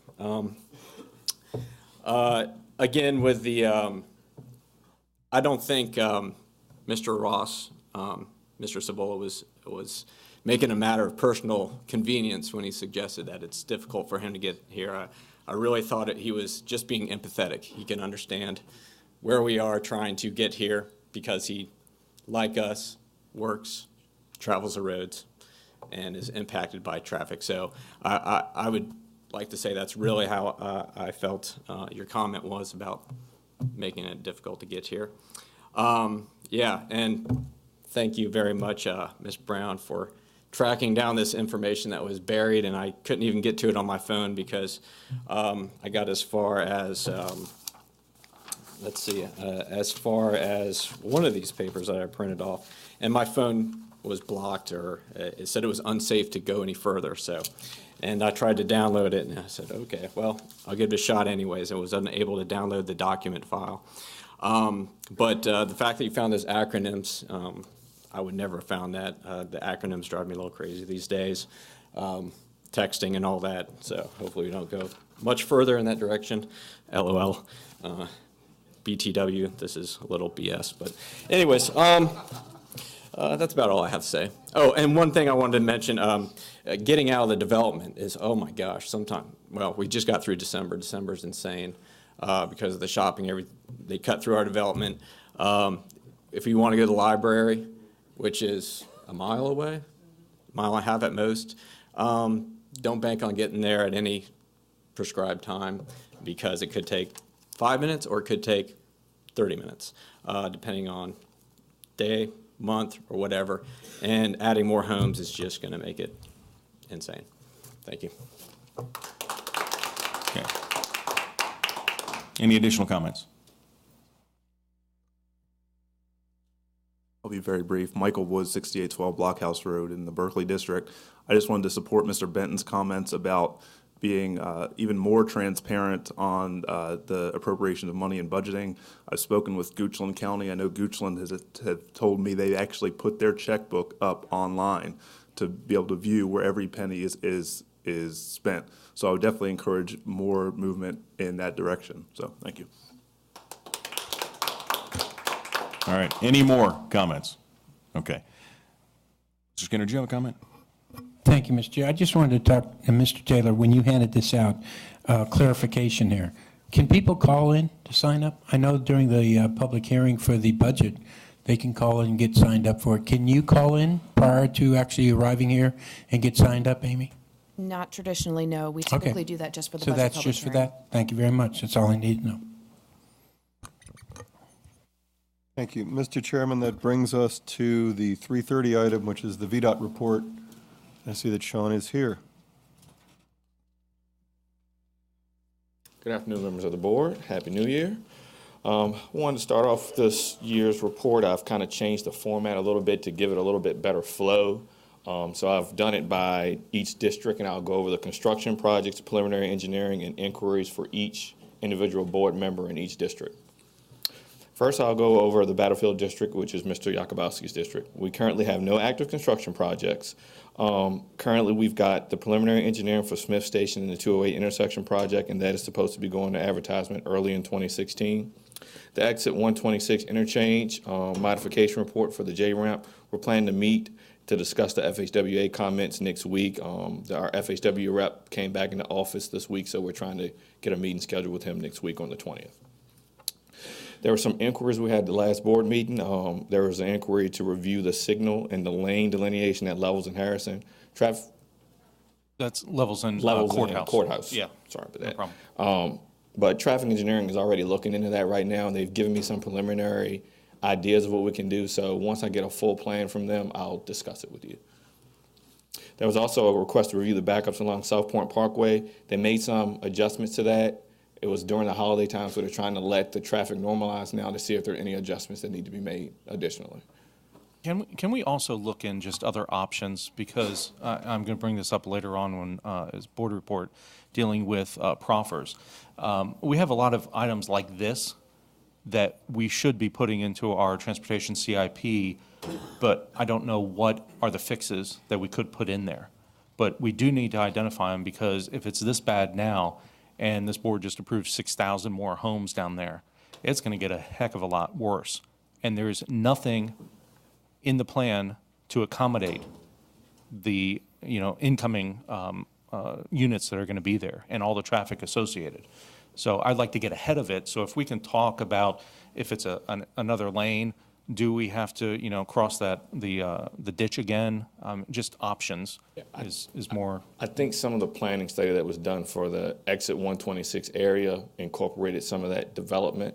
So we do kind of have a broad picture of some of the improvements that are going to be needed, which is going to be coupled with the corridor studies that the county's doing to come up with some smaller size projects to help the area before the growth gets here. Well, smaller and the larger ones that will be necessary. When is that plan going to be presented to us? The planning document for the. It's already been submitted to you all. I think it was, they had a presentation at the Transportation Committee meeting. Oh, of course, the one I wasn't at, yes, Well, thank you. No, that's my fault, nobody else's. But I mean, I can give you a pretty brief summary of what came out of that. Well, yeah, if I can get the document, that's fine, because then I would like to pull those items. That's what I'm looking for, is to pull those items that you guys have identified as maybe the Band-Aid fixes and then the long-term fixes, so that we can put it into our long-range CIP, so that we identify them, so that we're not back here talking about this every single month. Okay. All right, thank you. Mm-hmm. Did you have any other requests at this time? Oh, no, that's good for now. Okay. Thank you. All right, Mr. Sabula, in the Berkeley District, the active construction project we've got going on right now is the Route 1 and Mud Tavern Road project. The project has a fixed completion date of June 2nd of next year, but we're hoping that contractor will finish that total project in the spring of this year. There's quite a few preliminary engineering projects in your area. I'll just cover some of the highlights. The big one is the Route 606. The request for qualifications went out in December of 2015. This is for the improvements that are east of I-95 with the roundabout. The request for proposals will be due in April of 2016. We're hoping to start construction sometime in fall of 2017. The other project would be the Route 606 Mud Tavern Road improvements west of I-95, which includes the 4-laning of that section. That project was submitted for an HB2 application. We're hoping to get scores back on that at the end of the week, and the CTB will be voting on that sometime in either April or May to fund those projects. The Route 658 Mount Olive Road project, the replacement of that bridge, we're anticipating an add date of 2017. Then the Route 17 and Thornton Rolling intersection project, we have a schedule for an advertisement of fall of 2018 for that. And there's one project on here that I hadn't listed, which we got information on today. We had a meeting on the Fairview Road Bridge. They're actually going to be closing that sometime this summer to do some repairs to it, so the road won't be posted after. It'll probably be closed for about 4 weeks, 4 to 6 weeks. Okay. There were 2 inquiries that we've had since our last meeting. There was a request to review some drainage concerns on Marie Road in Arcadia. We had done some work out there to unstop a pipe, and our crews are going to go back to do a permanent fix of that once weather permits. There was also a request to review some patching needs along Marie Road, and my guys are going to go out and try to address some of those with some quick repairs until we can get asphalt to do permanent repairs. Thank you. I really appreciate the work that's being done on the turn lanes on Route 1 and Mud Tavern Road. I'm pleased to see that we have the road at the proper elevation now. If you go in there and you look at, it's not a differentiation like this. It really makes a difference. I'm hoping that project can be completed, given some good weather, much sooner than June. Yes, very much so.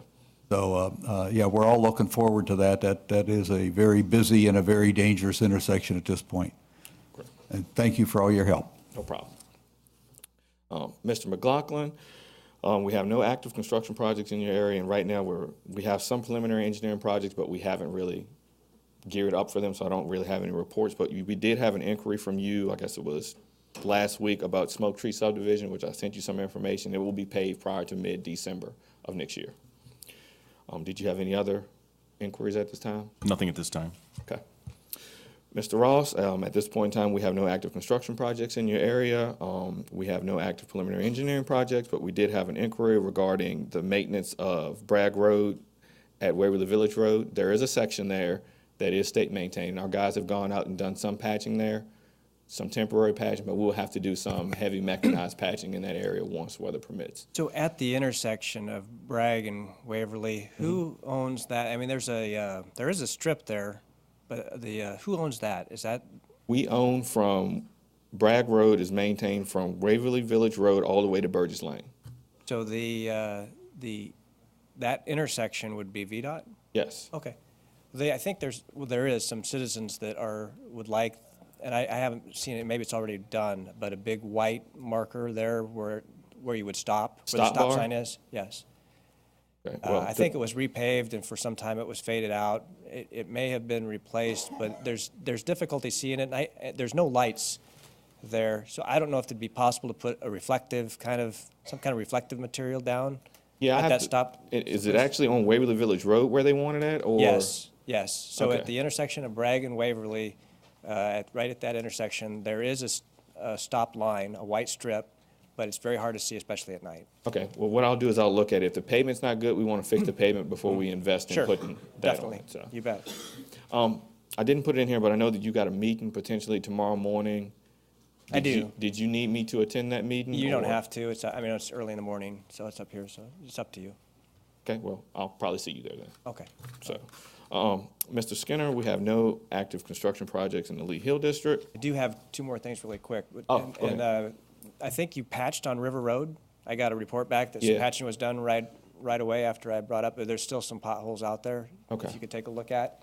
And then I just wanted to confirm that the country store on the intersection of Woodland Drive and 208, that belongs to the county. There's the entrance, there's a no left-hand turn on Woodland at the first entrance, but people are making a left-hand turn out of there consistently. I've got a lot of complaints there. Woodland I brought it up to you before. I think it's the county's. I just wanted to make sure it was the county's responsibility. Yeah, I have to look at that. The only one I can remember that we talked about was the Family Dollar issue. where That's it. people- I'm Okay. sorry, that's it. Yeah, I mean, That's what I'm talking about. So that is the county's. That issue is it's not on VDOT's right away. Okay. So. All right, if- so Mark, I need to talk to you. I'll have it on board reports about it's the family store, right? Yeah, I mean, it's the Family Dollar. Yep, Family Dollar. Okay. Thank you. Mr. Skinner, we have no active construction projects in your area, and we have no preliminary engineering projects to report on at this time. You had an inquiry to look at the signal timings along Mine Road at the intersection of 1. We adjusted some of those timings to give more time for Mine Road, and our signal staff is going to continue to monitor that. Thank you, Sean. I got one quick question too. Okay. You talked to Berkeley about this. The Thornton Rolling Road, is that the one that goes to the Christian school? That's the flashing signal, yes. That's a flashing. So we have now pushed that back to 2018? Because I thought we had actually put money towards that. Yeah, I think we actually pushed it up. It was further out than that. So it's funded out to be constructed to advertisement in 2018. What It part? was like in 2020 something.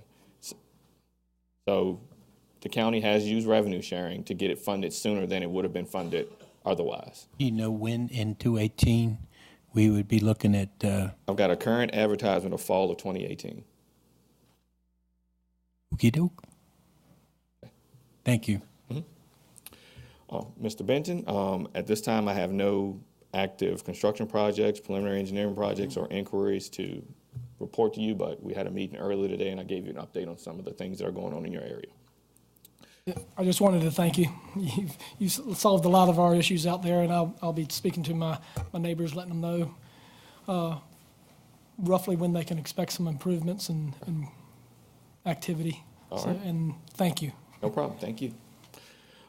Mr. Trampy, we've got the construction project of Route 1 and Harrison Road in your area. That project is actually going to advertisement today. It should have already went to advertisement. So look to see some work on Harrison Road and Route 1 in the upcoming months into the spring. We'll probably have some type of meeting with citizens, like a partner or dust meeting, to go over what to expect in the area once construction starts. Is the project at Smith Station and Courthouse Road, is that a VDOT project? Yes. And Where does that stand at this point? That project's going to go for advertisement in early 2016, so it should be going for advertisement here in the next couple of months. Thank you. There was a request at the last board meeting for me to submit to you all a list of the posted structures. I sent that on December 23rd. That has a list of all the posted structures in the county and what our plans are to address those. So that has been sent to county administration. I just wanted to caveat that the HB2 application that you all submitted, that we're expecting the scores back potentially this week. So it'll be good to see how the projects that Spotsylvania County put forward score out, but we'll have to wait for the CTB to advertise or to award the funding in April or May. So we look forward to that, and at this point, that concludes my board report. Sure. Any further, Mr. Skinner? I'm sorry, I did skip one over, and we're going to go back to this, and you and I have sat out there many times. I'm talking about the, on Route 1, the I-95 southbound entrance, okay? We sat out there, but there are parts of the day, and here's what I'm asking for. We're sitting on the southbound side. We're looking down at the northbound side, and there's nothing under there's nothing under the bridge, no cars coming up, and we're still sitting there. Now, I understand for the public that timing there is also for trucks, because going up a hill, the truck's going to, from a dead stop, take some time to accelerate. But my point, is there anything we can do? And I'm not trying, because when heavy traffic's coming, I realize that there's a lot of traffic coming northbound, especially to get on 95 northbound. Well, my question is, we sit out there, and this is numerous times, that I'll stop at that light, and there's nobody coming, and there's nobody coming, and it stays that way. I'm asking if we could take a measurement from a typical time from the bridge up to that, what it would take a slow vehicle to get there. But if we don't have anybody there, and the whole purpose was if we stop them before what we got timing now, we're backing up the people behind her. But my point is, there's just no cars there certain times of the day, and we're sitting there just waiting, twiddling our fingers, because it's a long time. Sean, do you understand where I'm trying to get from? I mean, we've talked about this many times, but... Your issue is the southbound throughput on Route 1. Yes. You want more southbound throughput on Route 1, and to me, that would be justified in the evenings, not in the mornings. Well, let's say 10 o'clock in the morning. I'm heading down to Cosner Corner. I come to that light, and I'm stopped there. I stop there, and I just sit there, and there's nobody coming up Route 1 North. Okay, so we'll have to look at what time. And we can go out there and look at it, you and I. And I don't want to keep bothering you about this, but, you know, I understand when it's busy, both sides. I'm not problem with that, because I think you got to time dwell in the busy times. Yeah, and we made improvements, too. We put the flashing yellow arrow there so people can actually yield to go through, and they don't have to wait for a solid green. I understand that. And even with that solid yellow, that yellow flashing light there, there's still nobody coming up. Okay. I mean, that's all I wanted to show you, is that, you know, and I'm just talking about some light times, 10 o'clock in the morning, maybe until 1 o'clock, or I'm not sure. A midday cycle. A midday. I'm not, because we've already talked about the rush in the morning and rush in the evening. Okay. But it seems like that light, until you get it set up, and I think it goes from, what, 3 o'clock until 6 o'clock? Yeah. So I'm talking between 10 and 2. Okay. That's all. I'll look into that. Okay, thanks a lot. Appreciate it. Any other comments or questions from the board? Okay. Thanks. Thank you.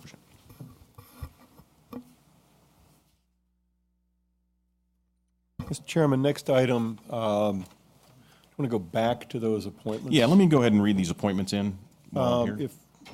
Or I can, you want to read that's the top 12. You want to read them or you want me to? Let me read them and you can verify them if you would, please. These are appointments made by the board chairman. They do not require a motion or a vote of the board, but they must be made by the chair. First is Ag and Forestal District Review Committee, Ann Heidig, Capital Construction Committee. Oh, Mr. Taylor, do you want me to make the appointment? You want to read it and I'll appoint the person? That's fine. Okay. So Agricultural 4th District, Mr. Benton. Okay. Capital Construction Committee. Mr. Trampy, Mr. Ross, alternates, Mr. Benton, and Mr. Cole. Oh, Mr. Skinner, I'm sorry. That's Mr. Skinner and Mr. Cole as the alternates. Community Policy and Management Team. Mr. Benton and Mrs. Crooks. Extension Leadership Council. Mr. Benton and Mr. Sebula as the alternate. FAMPO. Mr. Ross, Mr. McLaughlin, Mr. Benton, alternates, Mr. Taylor, and Mr. Trampy. Finance Committee. Mr. Trampy and Mr. Sebula with Mr. Ross as the alternate. Regional Alliance. Mr. McLaughlin, alternate Mr. Trampy. Regional Council. Mr. Taylor and Mr. Ross as alternate. George Washington Regional Council. Mr. Trampy and Mr. Benton. And alternates, Mr. McLaughlin and Mr. Ross. Joint Fleet Maintenance. Mr. Skinner. Rappahannock Area Youth Services and Group Home Commission. Mr. Benton, Mrs. Crooks.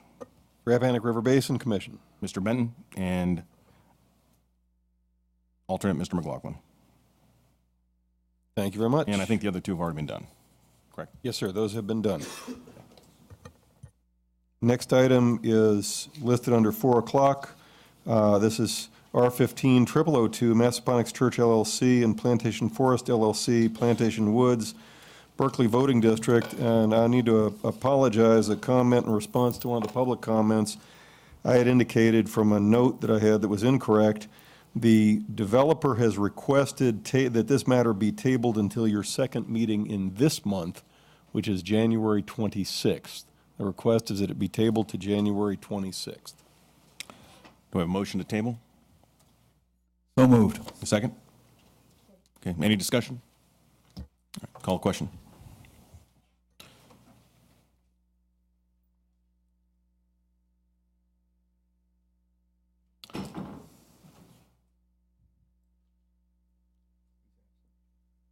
Motion passes 6-0 with Mr. Yakubowski being absent for the vote. And Mr. Chair, in the interest of time and to coordinate with staff that needs to call into the closed session, I wanted to skip the Lick Run presentation and go straight to the closed session if we could. Okay, any objections to that? Okay, this will be your, Mr. Chairman, this will be your resolution to adjourn into closed meeting. Whereas the Spotsylvania County Board of Supervisors desires to adjourn into closed meeting for consultation with legal counsel pertaining to actual litigation where such consultation or briefing in open meeting would adversely affect the negotiating or litigating posture of the public body, specifically legal issues related to ATFD LLC et al. Versus the Board of Supervisors of Spotsylvania County and Spotsylvania County versus National Academy of Environmental Design. And whereas the Spotsylvania County Board of Supervisors desires to adjourn into closed meeting for discussion concerning a prospective business or industry or the expansion of an existing businesses or industries where no previous announcement has been made of the businesses or industry's interest in locating or expanding its facilities in the community, specifically a manufacturing or distribution facility and an office facility, and whereas pursuant to Virginia Code 2.23711A5 and A7, such discussions may occur in closed meeting. Now therefore be it resolved that the Spotsylvania County Board of Supervisors does hereby authorize discussion of the aforestated matters. So moved. Second. Call the question.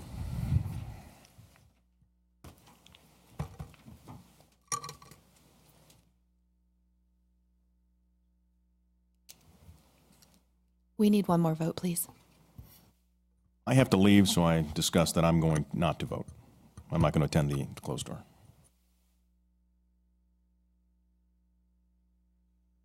Motion passes 6-0 with Mr. McLaughlin no vote.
The Supervisors has convened a closed meeting on this date pursuant to an affirmative recorded vote and in accordance with the provisions of the Freedom of Information Act.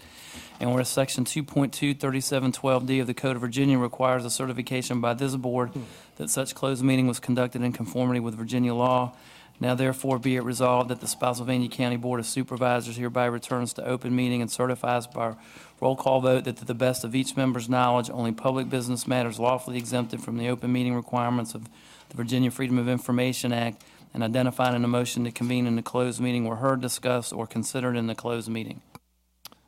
It's a voice vote. Mr. Yakubowski? Aye. Mr. Sabula? Aye. Mr. Ross? Aye. Mr. Bennett? Aye. Mr. Skinner? Aye. And the temporary chair votes aye.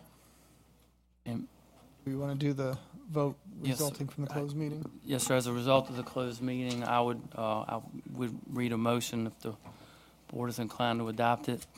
This motion would be to authorize the county administrator to sign the agreement in the matter of ATFD versus Spotsylvania County Board of Supervisors as presented and discussed in closed meeting. Such agreement operates to approve the plat attached to such agreement. Is there a motion? So moved.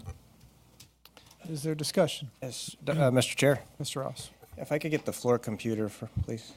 So I'd just like to explain why I'm voting against this motion. I know this has been something that has had 2 town hall meetings in the Cortland District with a lot of opposition due to the traffic imposed by this and safety. Next slide, please.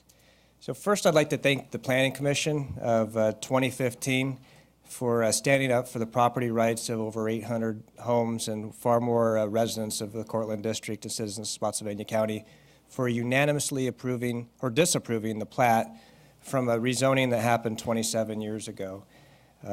Based off of their issue, the county went into a legal proceedings, which meant we can't talk about it. They've been in closed door until tonight. So next slide, please. The county ordinance is section 2414 reads, and it talks about no preliminary plat or record plat may be approved unless all requirements of duly adopted ordinance, regulations, and other laws of the county, the state of Virginia, and the United States are met.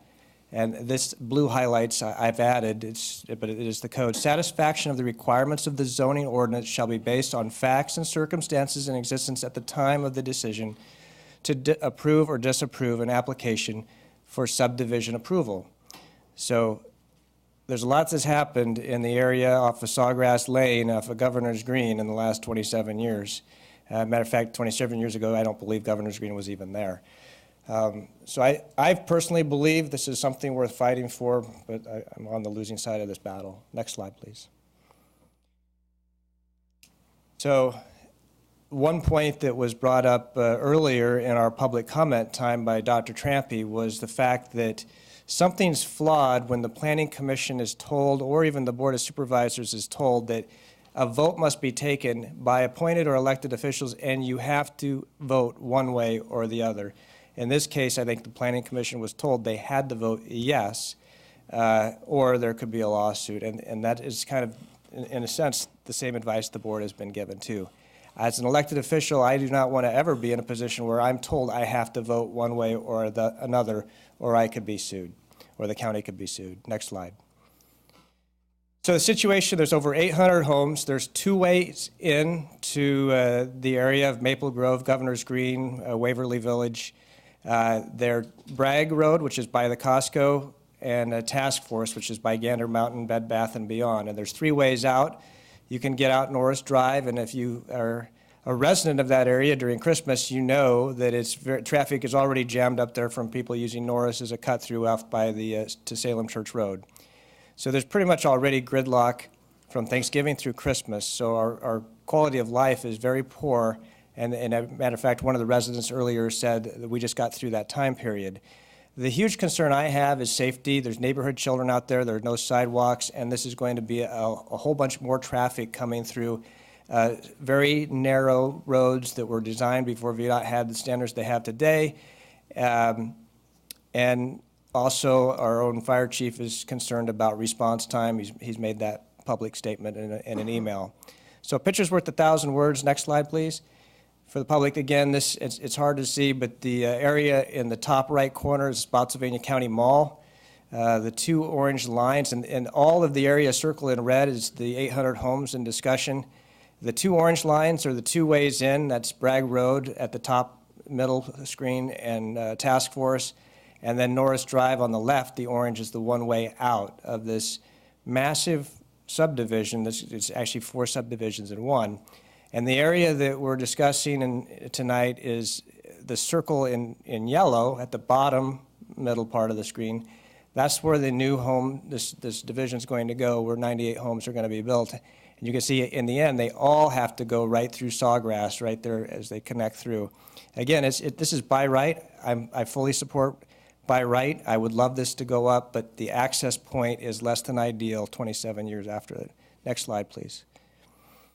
So property rights work both ways. On one hand, someone should be allowed to develop their property as zoned, and there's no one's pushing for this property not to be developed, but the impact, the issue is it's impacting others' property rights by their quality of life and what's going to happen when these homes are built. Again, if access was through another point or current property owner's land, in other words, this is a parcel of Hazelwild Farms that's being sold off, and access could come through another point, such as Harrison Road, which is not impactful of the other areas, I would fully support this. But that's not the case. Next slide. So how to protect our residents? And I know there are many residents that have encouraged me to keep in this legal battle. So just a few cases. What the county has paid to date, as of today, $16,141.58. After $25,000 of legal expense, we have a $25,000 insurance deductible with VACOs, Virginia Assembly of Counties. Then we would pay half of those fees. That sounds like a lot, and it is for an individual, but let's just say what, next bullet down says, what the county outsourced against a resident of Cortland District was a land dispute assessment value over $100,000 difference in what the valuation of a property was. And the county won that case, but the county paid $29,345.35 for that attorney to win that case, which is at 86 cents per hundred is $860 a year difference. It's going to take us 34 years to recoup that expense. And that's just the county going against one of our own residents. And yes, it sounds like the county was right, but you can see the expense was more than we've paid already to date on this case. Another action, another resident of Cortland, a legal battle that held up a resident's land for 8 years. Attorney's fees were $33,893, and we lost a suit with this, which had a settlement cost of $60,000. Now that wasn't actually paid by the county, but somebody else. And then most recently, we approved a $30,000 cap on an outside attorney down in Texas to look into baseball. So these fees that we're paying, in my mind, what we pay to date is not a waste of money. It's protecting our own residents that pay taxes to the county with these fees that are not out of line. I think we owe our citizens to exert even half the financial assistance that we've exerted against them as a county. Next slide. So just to summarize, this is not a made-up issue. It is an issue of competing property rights. It is not black and white, that's for sure. It is my desire that we would stay in the legal fight till the end. There's safety issues, traffic issues, fire EMS response time. They're the key issues that are hurting the property rights of over 800 homes. And the final couple points is there's no court that's ever decided, there's no case law precedent on the meaning of our ordinance. And again, I do have this wrong. The Planning Commission voted 5-0 not to approve, not 6-0. I think there were 2 members missing. And this is in their swim lane, only the board, but it's in the boards now because of the dispute. So I personally think we owe our citizens to stay in the fight and the legal battle. So that's all I have, Mr. Chair. Other comments? Mr. Bennett. Well, as a new board member, I got thrown into this a week ago, I think. I 100%, and this is my opinion only, agree with Mr. Ross. I'm a fighter. I don't like, especially in unique situations as this is, you have 800 folks on an agreement or zoning that was done 27 years ago. The roads aren't to standard as they are today. There are many issues, not only the egress and ingress, where you would think with three access points, you would think that's a lot, but where they are is horrible, and one is one direction. I think we owe it to our citizens to stand up and fight, and to maybe even put a precedence for ourselves in these unique situations where we'd have a leg to stand on. To just bend over and bow down, to me, is unacceptable. But I am voting to, my vote will be to agree with the agreement put forth, and I've signed it. And I will tell you I'm doing that because the Ms. Heidig, who sat in this position prior, we gave a promise to the developer that we would sign that agreement. And in doing that, I think she kind of put me in a bad spot. And in any other case, I'd be voting no, not to agree with this and to fight. But because we as a board gave an agreement and a promise, I feel only that it's right to follow through that in our own good faith. But again, I agree 100% with Mr. Ross. I think it's the right thing to do to fight. Unfortunately, we're not supported. Is there other discussion? Mr. Jakubowski. Yes, if I may. The issue that is going on back there is a terrible one for the people that live there, and as I've said before, there is no comprehensive plan to deal with any of those traffic issues over there, and I really wish that there were. That's point number one.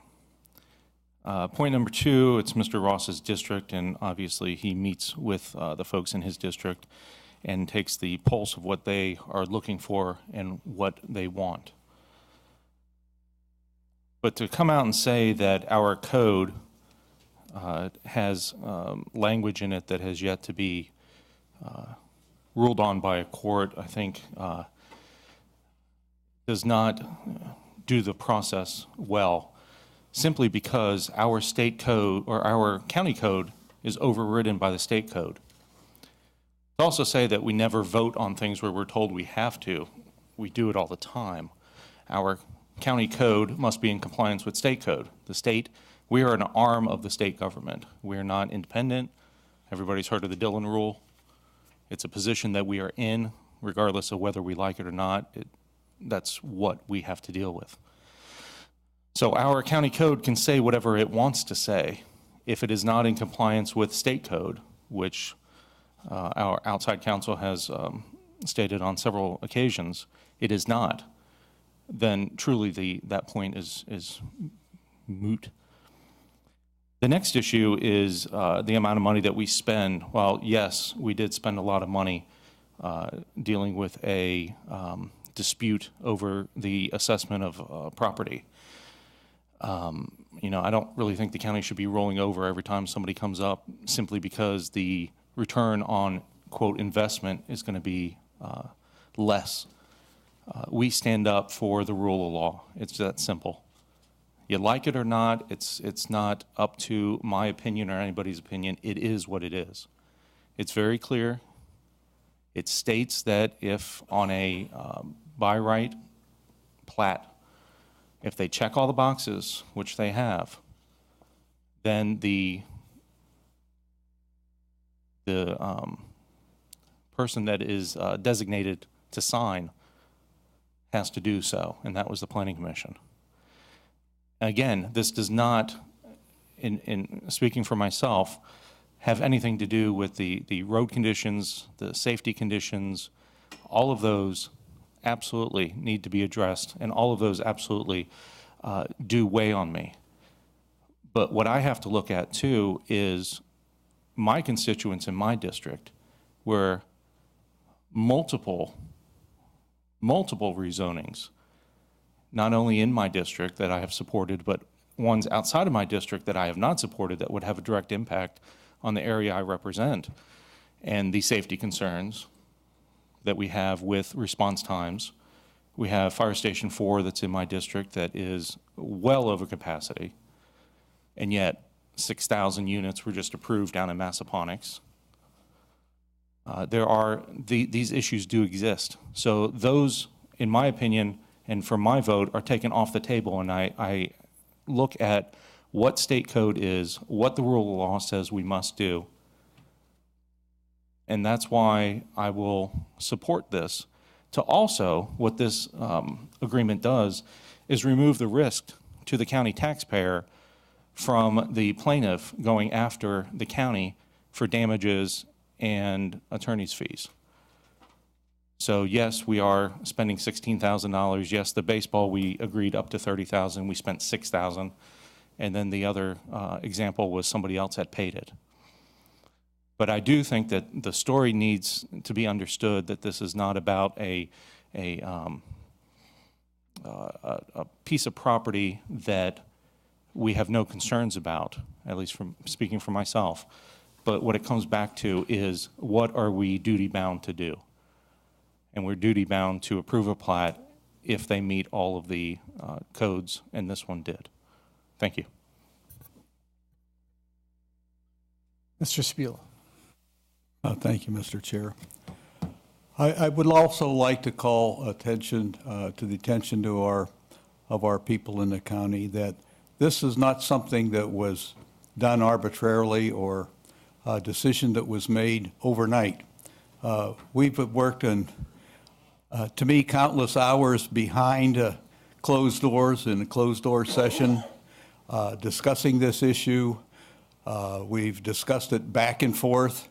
One side, the other side, and this is what we came up with as a consensus behind closed doors, and then bring forth to you to vote before you, the public. As I say, this was not without long, hard thought on the pros and cons of both ways, the consideration of the people in the neighborhood, the consideration of the obligation of the Board of Supervisors, and this is how we arrived at that decision. And I think it's imperative that the citizenry understands that. These are not arbitrary decisions. They are not easy decisions. And some of you won't like us as individuals because we've made these decisions, but that's why you elected us, to make these decisions. So thank you and God bless. Is there any further discussion? I just want to say a couple things. When I mentioned before about the misguided policy, I want to be clear, and I think I'm correct about this. It's the state law that says you have to approve a plat if it meets certain conditions, if all the boxes are checked. It's this county's policy, I believe, to have the Planning Commission approve plats. I don't think that's mandated in state law. It's actually in our ordinance, and that is not mandated that they do it. Yeah, that was the policy I was disagreeing with, and that's the county policy. And what I'm envisioning is tomorrow's headline saying that this board approved Avalon Woods. So I just want to make clear, this board did approve Avalon Woods, but it was 27 years ago. I did not approve this neighborhood. However, as Mr. Jakubowski alluded to, we have a duty to uphold the law. We're facing a lawsuit that our attorneys say we can't win, and I believe that it's my duty to support the settlement of this lawsuit, even though I wish this neighborhood was not going in there. And if there's no further discussion, we'll call the question.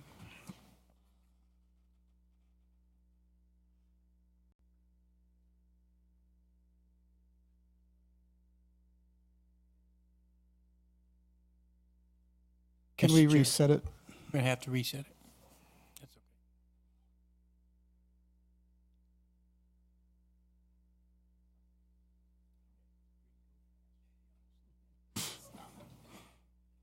okay. Can we reset it? Okay. It's reset, you can Okay, vote now. let's vote again.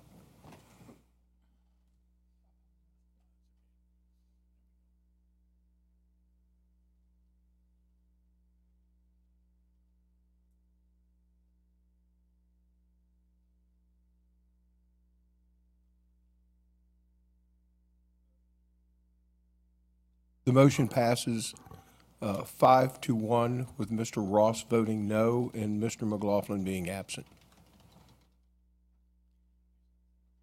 I believe we are quite late for our public comment period. I apologize to anyone who's been waiting. Is there anyone signed up to speak? We have several citizens signed up to speak.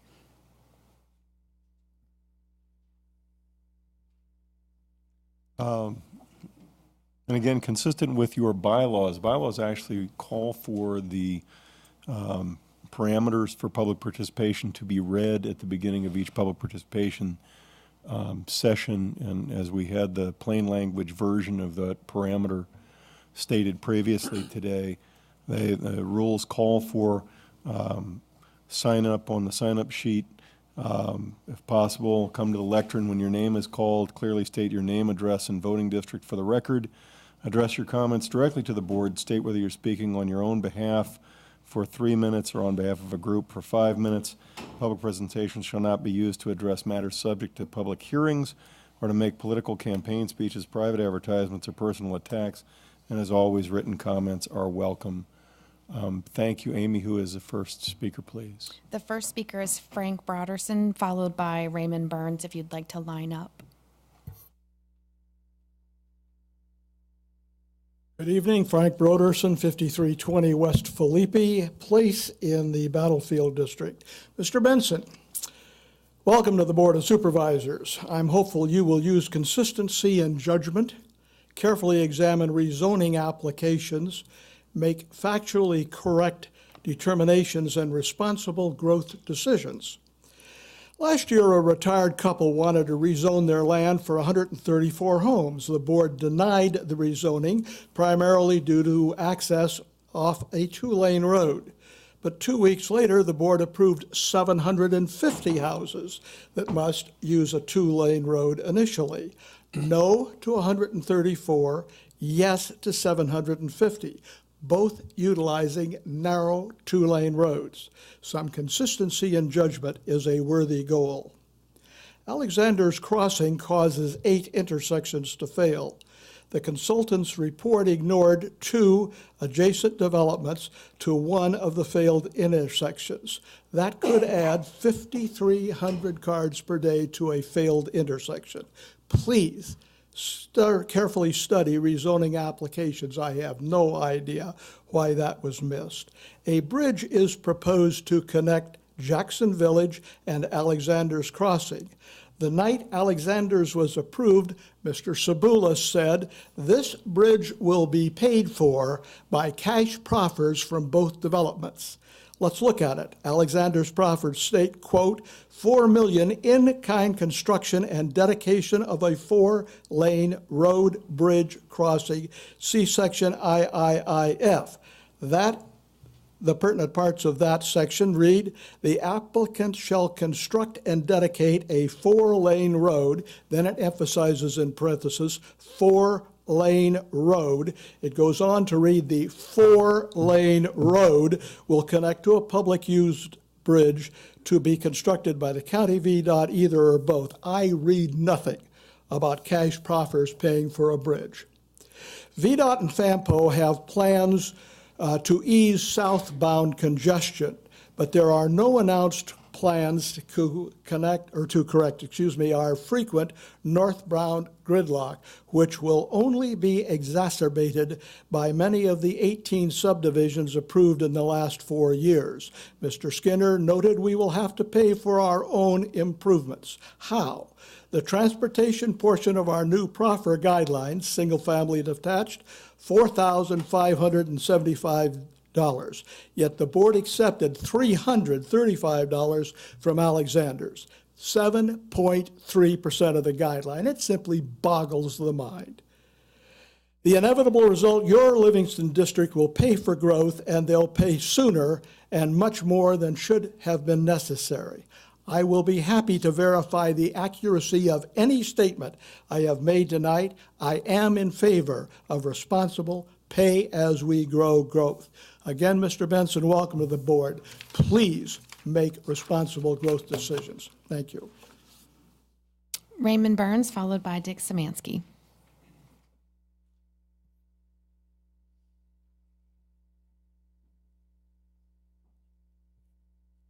Raymond Burns, 6311 West Drainsville in the Battlefield District. Happy 2016. Thank you all for being up there and taking the shots. There's only 360 points on the compass, and you probably get fire from 450. And I'm going to give you a little bit tonight. The topic is growth, and the question is, will 2016 be a repeat of the glory years of 2013, 14, and 15, when you approved about 13,000 new homes? A month ago, I spoke against Alexander's Crossing, not only because you've jammed about 7,000 of those 13,000 units around Massaponax, as Mr. Yakubowski mentioned, with the majority of them being apartments, townhouses, and condos, but you've also left about $150 million in the developers' pockets, thus handing the tab to the taxpayers. These proffers could have and should have, by county proffer guidelines, been used for required infrastructure increases. I asked then and I ask now, having taken the words quality of life out of the comprehensive plan, what is your ultimate goal and what is your desired growth? I asked Mr. Cibula that question after the last month's meeting, and his answer was, I know more than you do, not because I'm smarter, but because I deal with it on a daily basis. I have the time to do it. I have more facts at hand. I can certainly appreciate that. If only the knowledge had a one-for-one transference into a wisdom, we'd be in good shape. The best answer I got was that the I-95 corridor will eventually be filled in from Maine to Florida, and that he did not want Spotsylvania to be left out of the loop. That, my friends, is a heck of a vision. We're going to keep up with the other guys in building this place out. Mr. Skinner likes to state that we need to think out of the box because the feds and the state simply don't have the money to dig us out of the hole we're in for infrastructure shortfalls, particularly the roads.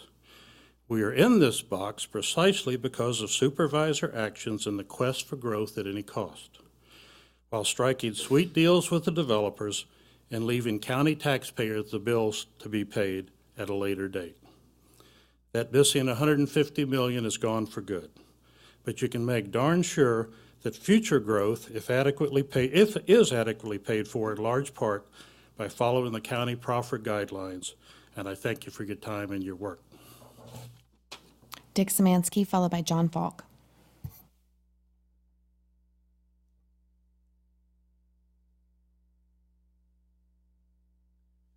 Good evening.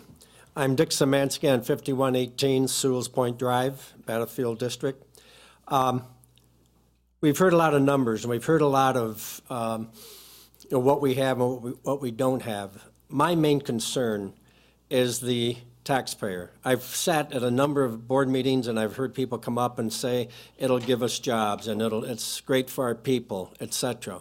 And yet, when you hear the numbers that supposedly we've got the money to build the bridges, to build the roads, I don't think we do. And my main concern is that you're going to put on the back of these laborers in this area and the people in this area, and that's not fair. I'm an old guy, and there's a lot of old guys out there, and there's also a lot of new guys trying to grow in this county and want to make this county a very important place to live. But I came from Fairfax, and I can see that we're going to be going ahead and putting this burden upon our people. And, my father used to preach to me. He says, son, there's consequences to your actions. And he says, you got to think about that, and you've got to make sure that whatever you do, make sure it doesn't hurt you and hurt our family. So all I'm saying is use your good judgment, and let's make sure that we do the right thing. Thank you. John Falk, followed by Alan Tattersall.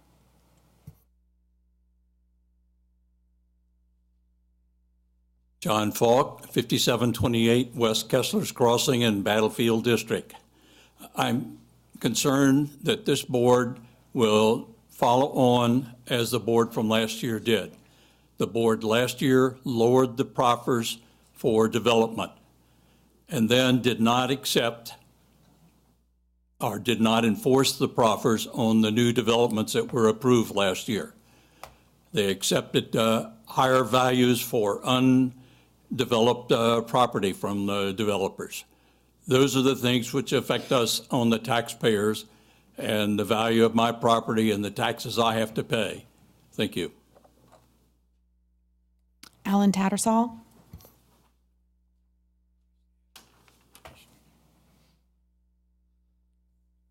Good evening. My name is Alan Tattersall, 5606 East Kessler's Crossing in the Battlefield District, and I'm a registered voter.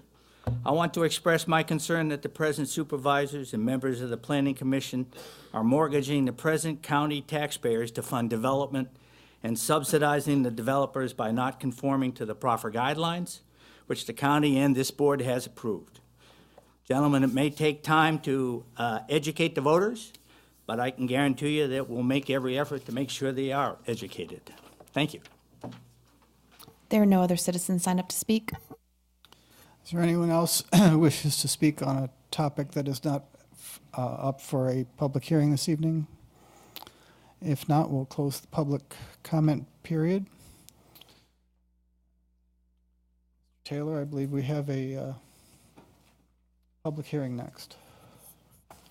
Yes, Mr. Chairman, this is CA 15-0005, zoning ordinance amendment regarding the Board of Zoning Appeals and variance criteria. Good evening, Mr. Chairman, members of the board. I'm Troy Tigner, zoning administrator. I'll be presenting tonight. Case is CA 1505. It's a code amendment relative to the standards for the Board of Zoning Appeals to consider in approving a variance. The Planning Commission has reviewed the matter and they recommended approval unanimously, a 7-0 vote. Staff is also recommending that the board adopt the approval of CA 1505 tonight. The amendment is a relative new change in the made by the General Assembly that requires that the Board of Zoning Appeals make 8 affirmative findings in order to grant a variance of a standard such as a setback or a frontage or some other design criteria that the Board of Zoning Appeals would be empowered to waive as part of their role for the ordinance. The 8 criteria are listed in the staff report. Basically, the previous language was totally struck by the General Assembly, and these 8 criteria were put into the code. We have zoning office staff consulted with the legal department. We have prepared a final decision form for the Board of Zoning Appeals that mirrors these 8 criteria. This is a standard that's across the state of Virginia now for all zoning variances that BZAs in 95 counties would consider in issuing an approval, and the board must find an affirmative of each of the 8 criteria. That's all I had to say in the presentation. I'm available for any questions. Thank you. Are there any questions from the board? If not, we'll open the public hearing. Is there anyone signed up to speak? No, sir.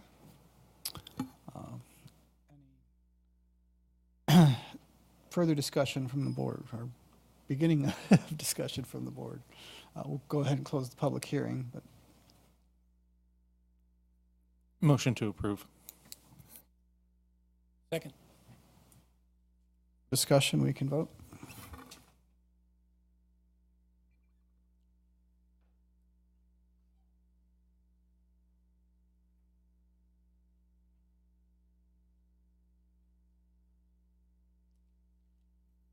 Motion passes 5-1 with Mr. Ross voting no.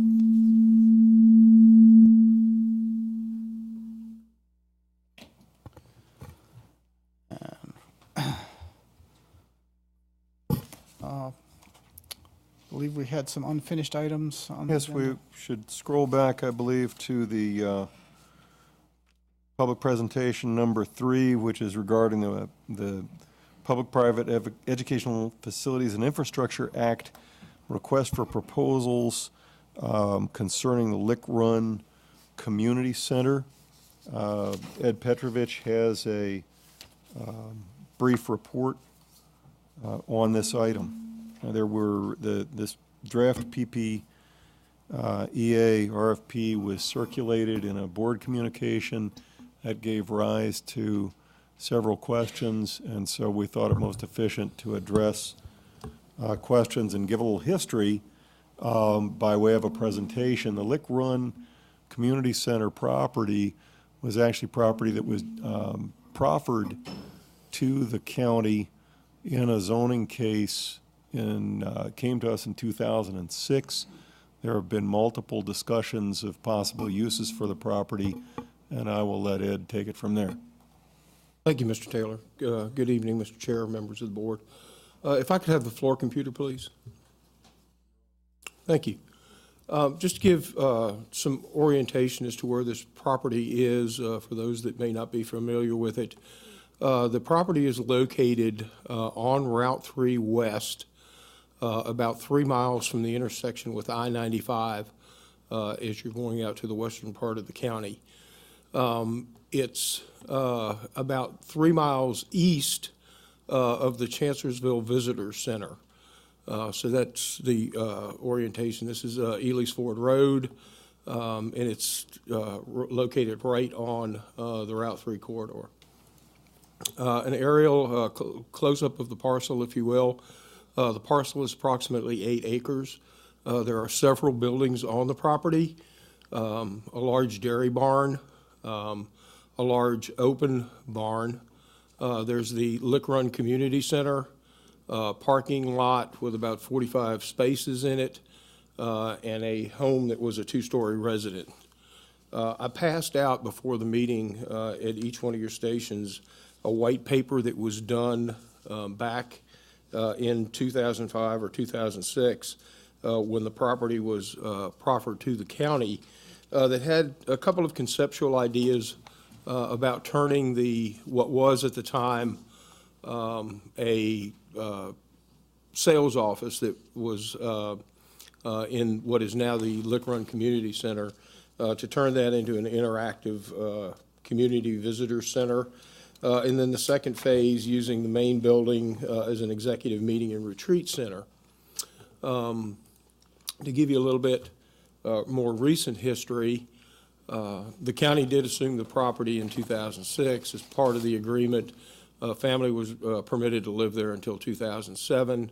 Tricord, which was the development company that proffered the parcel to the county, utilized the current Lick Run Community Center until 2007 as a sales office.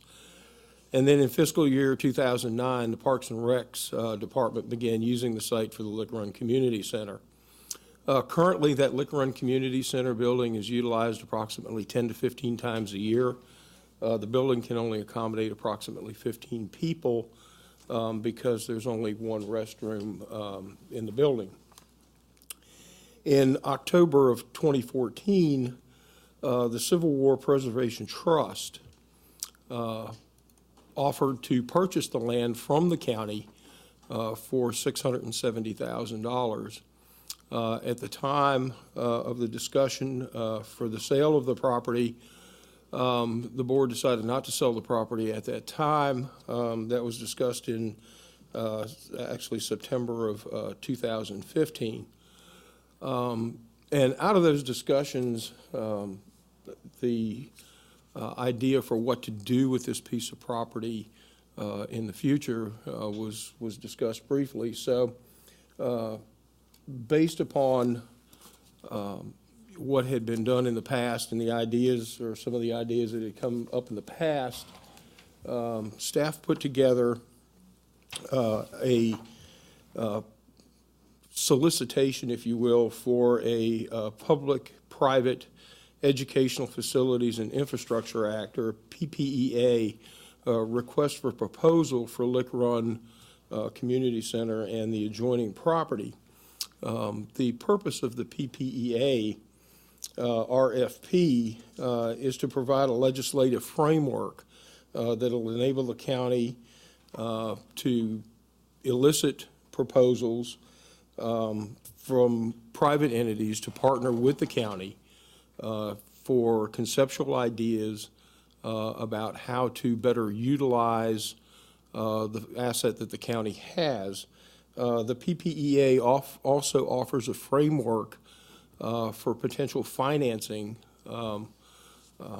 by a private investment company to partner with the county to either fund whatever improvements are recommended, or even fund the recommended improvements and actually operate the facility.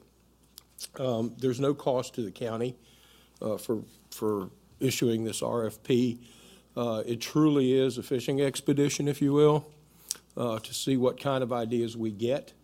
Any ideas that come out of this, of course, will come back to the board, and the board can make the decision to accept or not do anything with the property, or even reconsider the offer to sell the property to the Civil War Trust in the future. So I'd be happy to answer any questions that the board may have. Are there any questions or discussion from the board? The only bit of discussion that I would have is that when this was given, as was stated in the presentation, the purpose was to try to find a way to increase county tourism. Rooftops don't pay their way. Commercial's great, but it's limited. Even when jobs come in, there's only a certain amount of revenue that the county recoups from that. But one thing that we do recoup an awful lot of money from is tourism. People come here, they look at what we have, they experience what we have, they go home. They spend their money in our hotels, in our commercial areas, in our restaurants, at our gas stations. And all of that is positive revenue for the county because the services that they demand are incredibly small. So we don't have to educate their children, et cetera. So one of the ideas with this was we have this asset that the county is sitting on. It's right there on the Route 3 corridor, right before you get to Chancellorville. Behind that is the preserved land from that portion all the way down to, I think all the way down is all preserved on the north side of Route 3. In addition to that, this simply, as Ed, you said fishing expert, that's really what it is. We're just throwing it out there and saying, come up with some ideas. We have no money. We have, there's nothing dedicated to doing this. It's simply saying, we have this asset, we want to utilize this asset, what can we do with it, and get the private sector involved in coming up with ideas. So I applaud you for putting this together and having this move forward.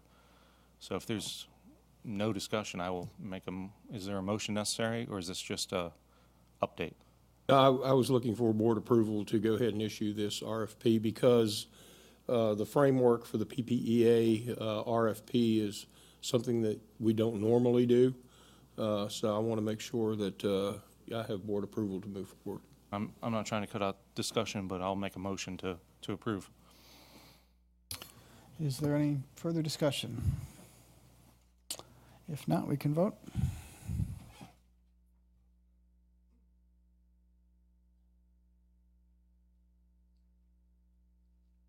The motion passes 6-0 with Mr. McLaughlin absent.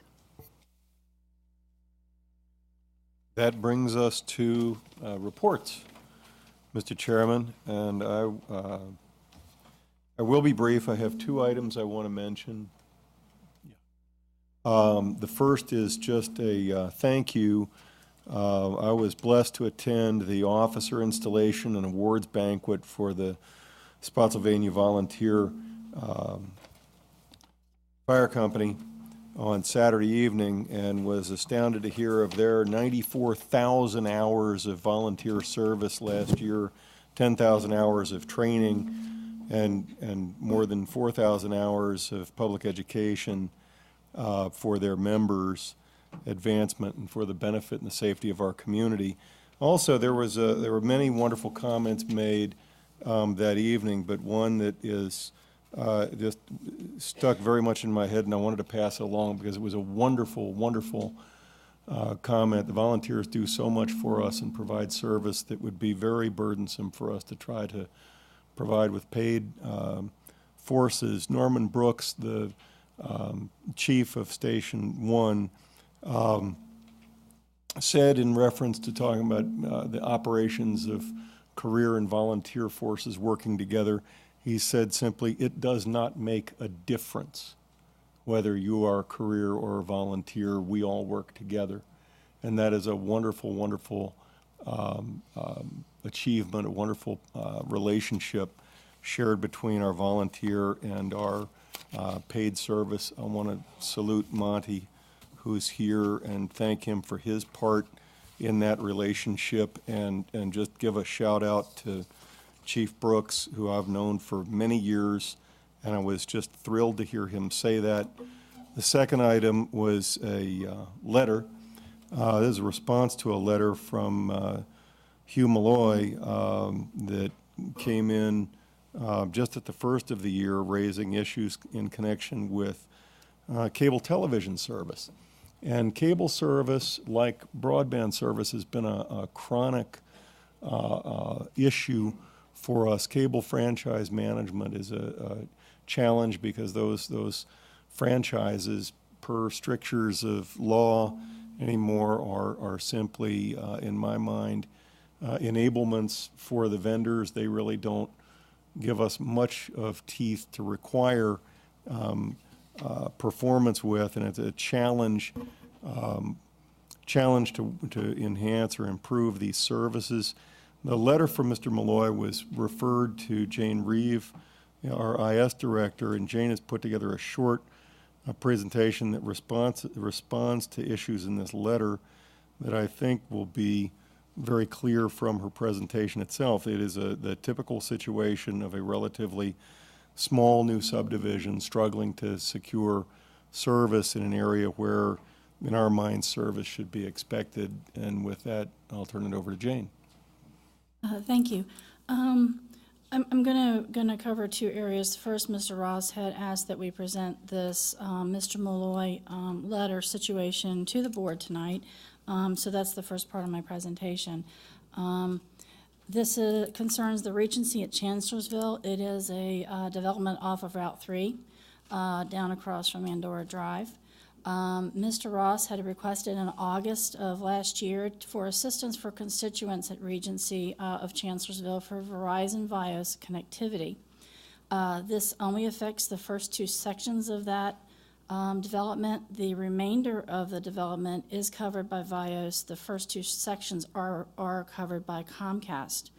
The residents of the first two sections are asking for competition. They're unhappy with Comcast service.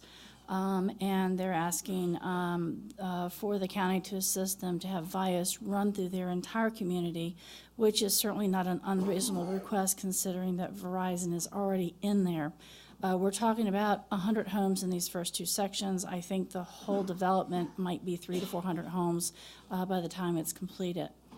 You have in front of you the letter from Mr. Malloy, which, again, he's representing the first two sections. Him and another gentleman have been conversing with us. Ms. Karen Carcass, my office manager, was put in charge of this to make sure we maintain constant contact with him. And we've had pretty extensive communications between Mr. Malloy, Verizon, and the county over the last several months. To address his questions, the question number one was, what criteria are used to determine if Verizon has met their obligation under the franchise agreement? The Verizon franchise agreement had a series of obligations to provide coverage, Vios coverage throughout the county. And based on the coverage maps that have been provided by Verizon, it has been deemed that they have provided this service according to the timeframes that they committed to, and that there is no further requirements for them to expand throughout the county according to the franchise agreement, except for the greenfield sites, which is the new areas that are under construction at this time. I want to stress, however, that we have a very good working relationship with the Verizon franchise manager, and we have been able to successfully add additional homes where it just makes good business sense for them. Please don't believe, though, that if there's not a business model that they can get a return on investment, they will turn our request down in a heartbeat. But we do work very diligently with them and Comcast as well to get as much coverage as possible. Question number 2 that he indicated, can Verizon's claim of meeting their agreement obligations be verified? If so, by whom? Last year, we did look at the coverage maps with Verizon. Informally, we can tell how many customers are signing up with Verizon by looking at the franchise fees and the PEG fees that we receive from Verizon, and do some quick calculations to tell that they have met the majority of homes as per the franchise agreement. Question number 3, assuming Verizon's statement is accurate, would meeting their obligations under the franchise agreement relieve Verizon of all their other obligations in Section 3.111, which is basically 30 homes per mile?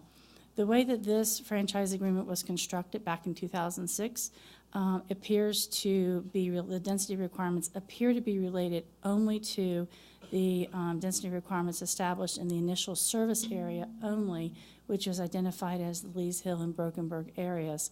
However, I do want to stress that Verizon has been willing to expand into other areas where there are 30 homes per mile, but it's at their choice whether they do so. The question number 4, has the county exercised its right contained in Section 3.13? And no, we did not. There was a substantial cost, about $50,000 or more, to get a third party to validate what Verizon did.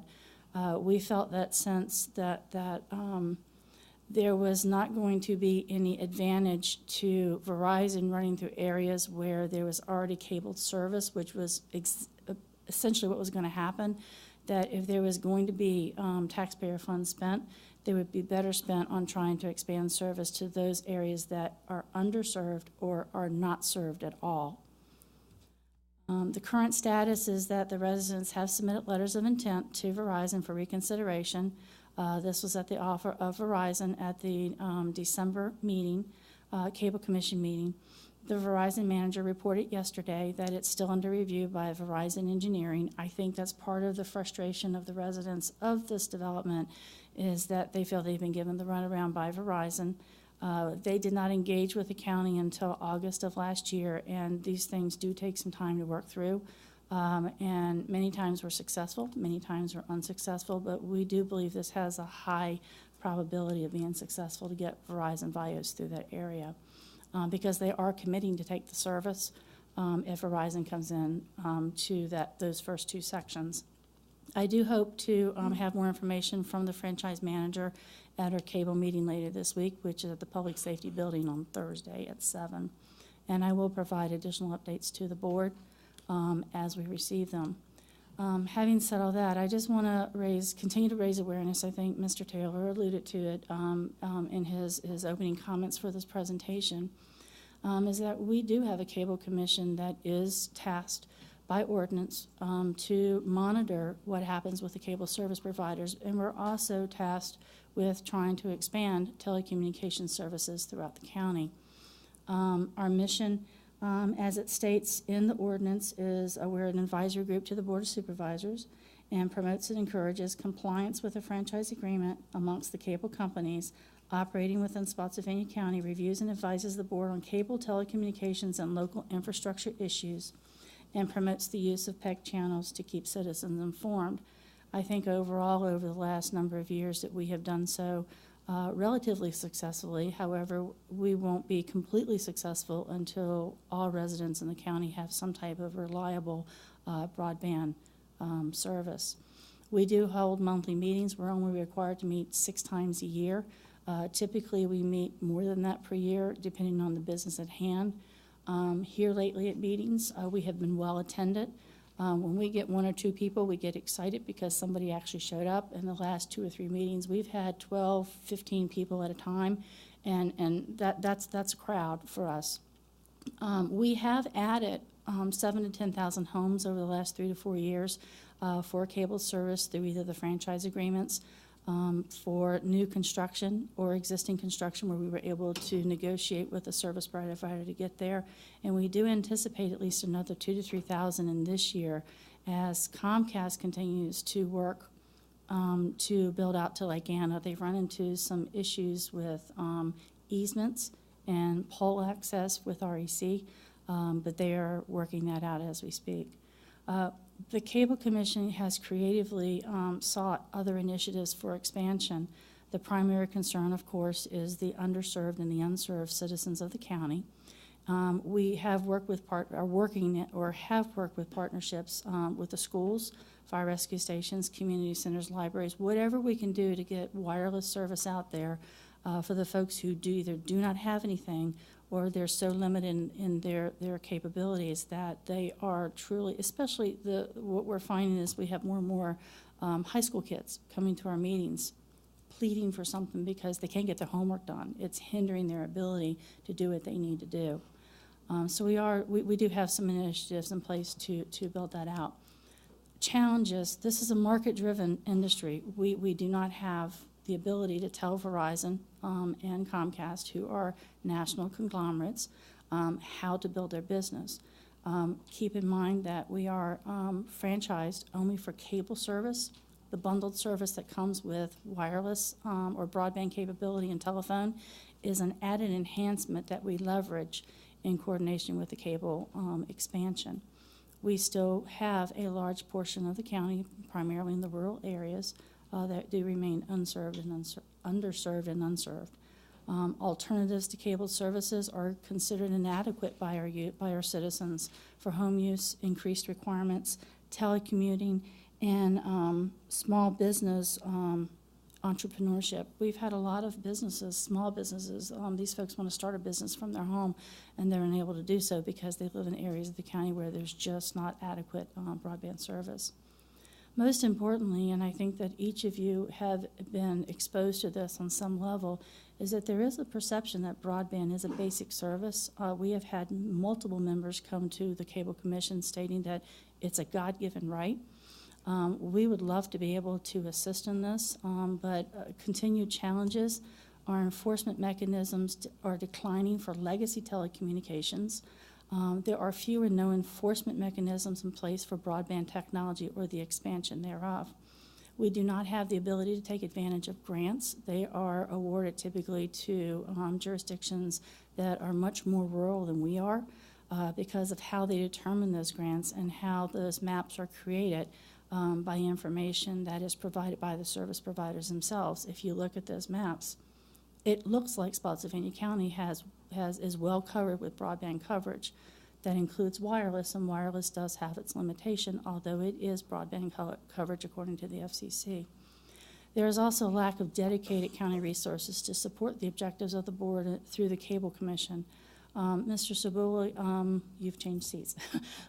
You've mentioned before that when you first came to the county 15 years ago, we've been working on these same issues, and you're absolutely right.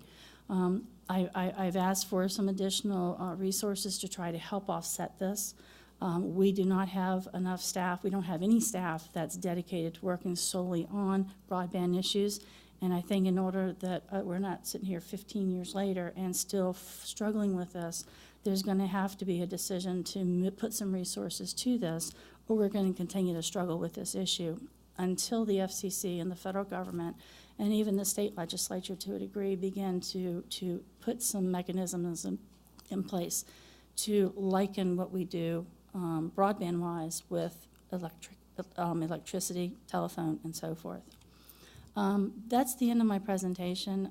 I just wanted to make sure that the board is aware we are continuing to struggle with this. There's no end in sight. We are trying to be as creative as possible to come up with solutions.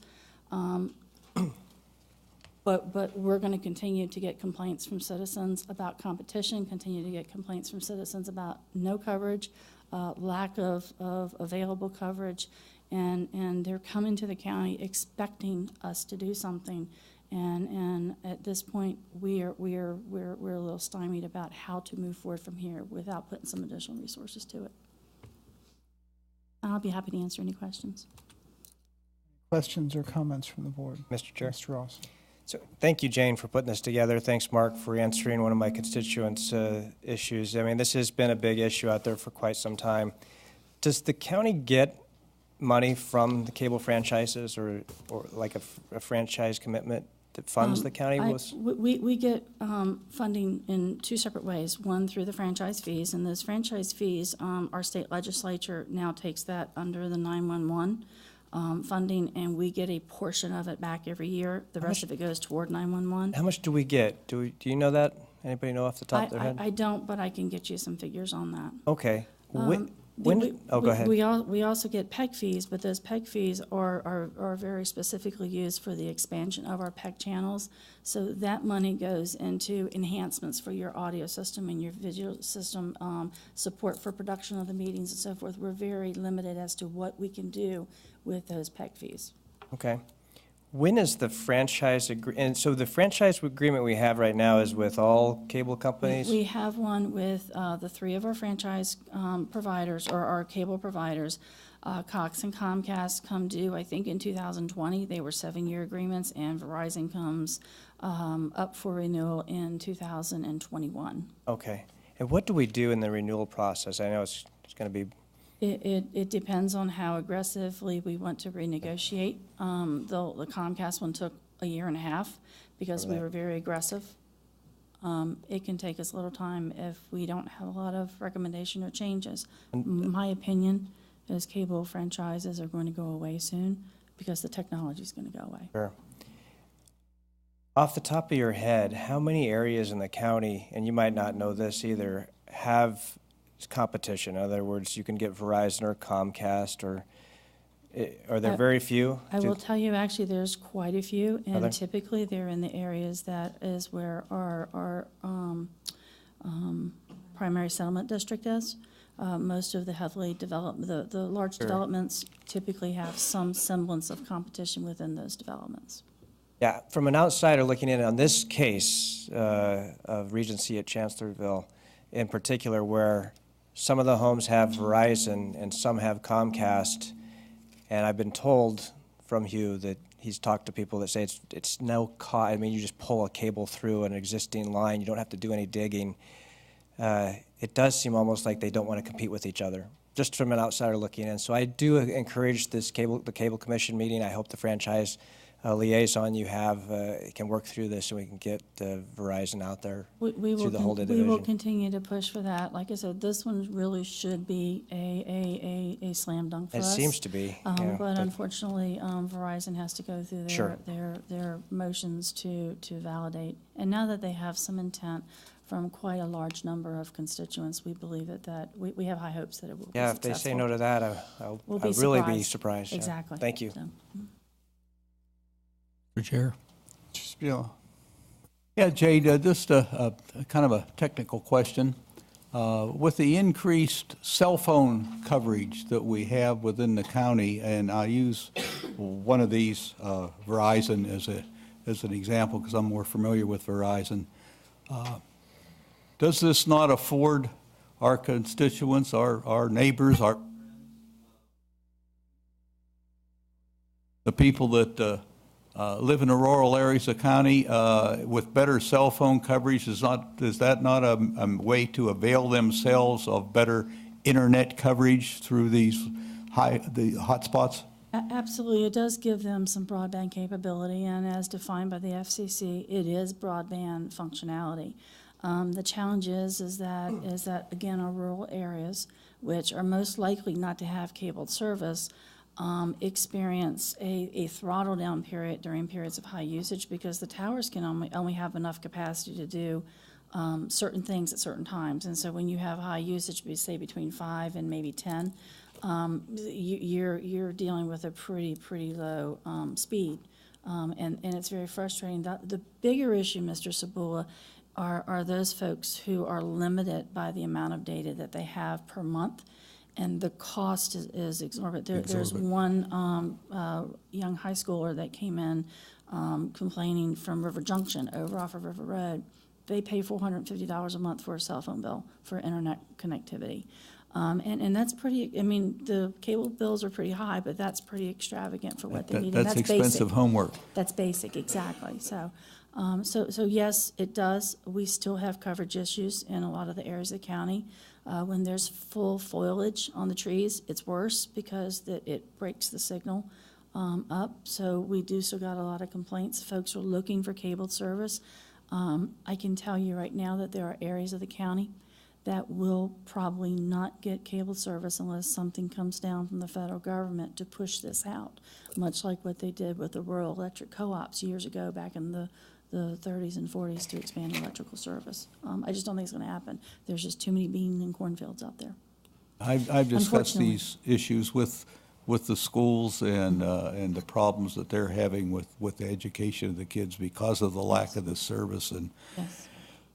I don't have an answer, and I know you don't have an answer up front. But I think we need to work towards that, and I just want our public to know that we are working towards it. We just don't have any solutions at this point in time. Thank you. Mr. Ross? I have two saved rounds. One is a father of 6. I think somebody needs to get their child in check on that $450 bill for going over the family plan. And I don't think so. And the second thing is I just want to give a special thanks out to Hugh Malloy from who's been just taking the ball and run with it from Regency at Chancellorville. I appreciate him taking that, and I'm happy to support him in it, but he's made me not have to deal with it, and he's taken care of it, and I'm grateful. So thank you, Hugh. Thank you, Jane. Excuse me, Mr. Chairman. Jane, I think one of the things we can do, and I'm probably guilty of this when I first got on this board, we approved some of these towers at Verizon. And it seems like when Verizon wants something from us, they're very sociable, very giving, and everything else like that. But unfortunately, when we go to them and ask them for something, we do not get that in return. And I'm not sure what's in the future, but I will tell you that if Verizon comes to my district and asks for another tower, there's going to be some cooperation on both parts because I think we understand the value of having those towers and getting good communications. But it's just as valuable to give our citizens the same type of broadband or entertainment and selections that they can do. And I can only speak for Verizon because only Verizon's been part of my district that has asked for a place to put. They haven't put the tower up yet.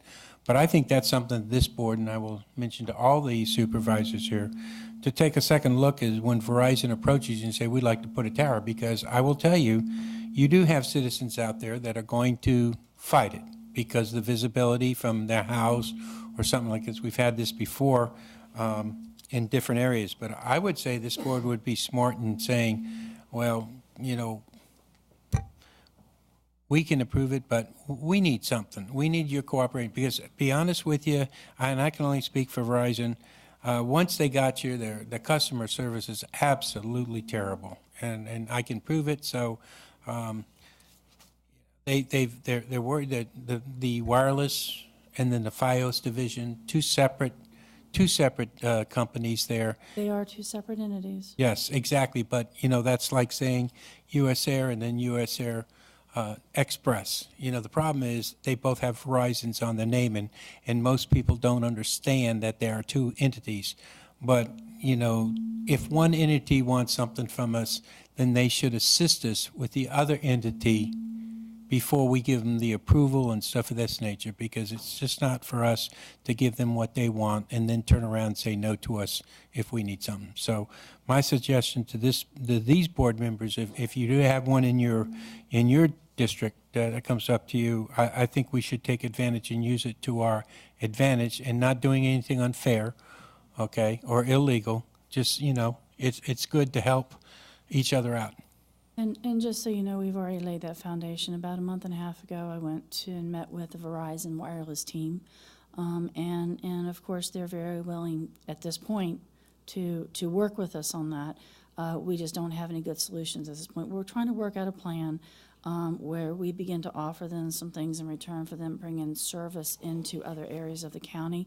But those are in the very, very, very preliminary stages and not ready to bring back to the board yet. So we are working. Like I said, we're trying to get creative on how to get this broadband service out to as many residents as possible. And so we have engaged Verizon Wireless about those very issues. We're working on it. Is there any further discussion? If not, thank you. Thank you very much, Jane. Mr. Chairman, that's all I have. Board reports. Really? Mr. Skinner? Yeah, I just want to respond to a couple statements that were made out here tonight. And I'm sorry that they've left, because a lot of people ask us questions and we can't respond at certain times. But obviously we can here. When we look at, first of all, I'd like to go back just a little bit in history. When I first came on this board, Lee's Park was already developed, and there was a lot, and I'm not going to step down that I haven't added to the population here or the approval of homes and stuff of that nature. But once again, I'm going to keep on saying what I said, and that is, if you take a look at our 6-year plan with VDOT, we really don't have any funds available to handle some of this infrastructure. And we can do one or two things. We can sit back and we can say, okay, we're going to do nothing. We're not going to approve anything. But that doesn't help the current problem that we have right now. And one of the issues that you do have, this is not a development. These developments are not going to happen overnight. And, you know, you're damned if you do and you're damned if you don't, because you put a trigger on these things and people say, well, it's 8 years out. But then again, they're worried about it happening overnight. And that's not the case. You know, this is a 20-year build-out. And we do not have, and there's no guarantee that in the next year, when we look at a 6-year plan, that the Jackson Gateway area is going to have funding for this. All right? There's no guarantee. And so if we just stay stagnant and not do anything, and of course, when I say we talk out of the box or we think out of the box, we do. And I'm not sure everybody has the exact information, especially with the new proffers and stuff of this nature, what we ask for. And the other thing people always, I hear say, is, well, they appraise the land at this and we give them that. That's not true. I think we all realize that our planning department has appraised land, and we only offer that value, not a value of what somebody else might come up with and say it's worth. So we have to fix the problem. We're all getting to that point where we know that that there is going to be a day when our roads will not be able to service the cars that we have on it. And although it seems like a long way out, if we do not start thinking about how we're going to do it and make those opportunities for us along the way, we're never going to have it. I mean, I'm going to refer back to VRE. It's been 6 years now, and if we hadn't started back then, we wouldn't have it today. And that seemed like a long time, 6 years out. It seems like just yesterday, as far as I'm concerned, to what we have, and now look at the opportunities we have. And I think our road systems will get better if we continue to work, like I said, with developers, and following the lead of many people 3 or 4 years ago that said that developers need to pay their way. And I think that is the way we can do it. It's the only way that we can do it, and we've got to figure out how we can make it affordable, yes, for the developer, but also affordable for us. And I do not believe that that we are running the taxpayers into a lot of debt. And a good example of that is when we did the bond referendum. I don't know, I can't remember when the last one we did, but we thought there was going to be a 23 cents impact to the citizens. And after everything that we used, and we didn't use all the bond money up to begin with, we only ended up, I believe, using 3 cents towards the public, paying for all those issues that we took care of. Because there are other ways to finance it, but we do have to make it public that if we had no other ways to finance this, and the people who voted for the bond would have to pay so much cents to get these roadways approved and built. So I would just, I'm going to continue to do that. I think Mr. Sabula and I both had a very good plan. They tell us how we're going to get Route 3 cleared up, and that is the fact that once these developments, both Jackson Village and Alexandria's Crossing starts building, we feel that the trigger has been set properly to handle those, to handle that extra traffic, and we feel that we can provide them with a route that's going to actually take you off of Route 1 all the way to Lafayette Boulevard without getting on Route 1. And yes, it's going to take some more financing. It's certain things such as the road that would connect and go by Germanna Community College all the way over to Spotsylvania Avenue there. But those are things that we can do, and we can plan for it. And if we start planning for it now, it may be in 10 years or something that we will see this. And at that time, there may be an impact on Alexandria Crossings residents and Jackson Gateway, but I think that's what we prepared for, and finding these alternate routes. So, and the only other thing I wanted to bring up tonight too, one of the citizens that spoke tonight spoke about schools and putting the students in trailers. I think when I was on the school board, we had to realign our schools. And I think when people come up and say, well, we got school trailers here and everything, it doesn't necessarily mean every school has to be realigned. But we do have, when we have schools that are approximately 60% full and we have one that's 102% full, then we've got to figure out how we can work between those two schools to get these students down and use our schools prior to having to build any new schools and everything. And so when they said they had to put the kids in trailers, the other thing to remind you is that trailers cost money, or new schools cost money, and trailers are not as expensive as that. And currently, we see what revenue we've got coming in to our county every year, and then we look at what we need to possibly do new schools, and that's very, very expensive, as we've seen. So and that takes tax dollars. The bottom line is we can just go on what our recurring revenue is a year, and every once in a while we got to put forward the fact that we may have to raise the tax every once in a while to get what we really need. And I know that I would just say that the Mr. Ross earlier today actually asked for a good thing, and that is to bring down probably a quarter of the way, 25 cents on the personal property tax. And I think that's a great idea, especially when you can go back and look at what 1 cent on a residential tax brings us $1.2 million, vice what that did. And we have to break it down even more than that, because that 1 cent only costs about $17.50 a year. That's less than $1.50 a month. So I think hopefully we're heading in the right direction. And maybe we can do something to give more money to the schools. I would also like to say one thing that I think is when we start getting into the budget and start possibly looking at if there's going to be a tax raise, I really think it's important that we designate the money. If we're going to ask the citizens of Spotsylvania to pay a higher tax, then we need to tell them where that money's going to, and whether it be to education or public safety and debt service. And whatever we decide, equally split. But I've always found, and we did this before, when I was first on the board, we did raise it, but we designated that fund to go to education, public safety, and to debt service. Putting it into debt service just means that we have less money we're paying out and more money in our funds to use in other areas. So thank you, Mr. Chairman. I appreciate it. Thank you. Mr. Benson? Mr. Ross? So, Mark, I'd like to work with county staff on the Family Dollar store that came up with VDOT tonight. So this is a county issue, so it's on the corner of 208 and Woodland Drive.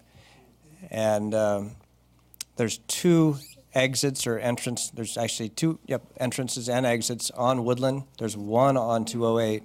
It's the entrance closest to 208 on Woodland. That there's a no left-hand turn marking, but people are making a left-hand turn out of it.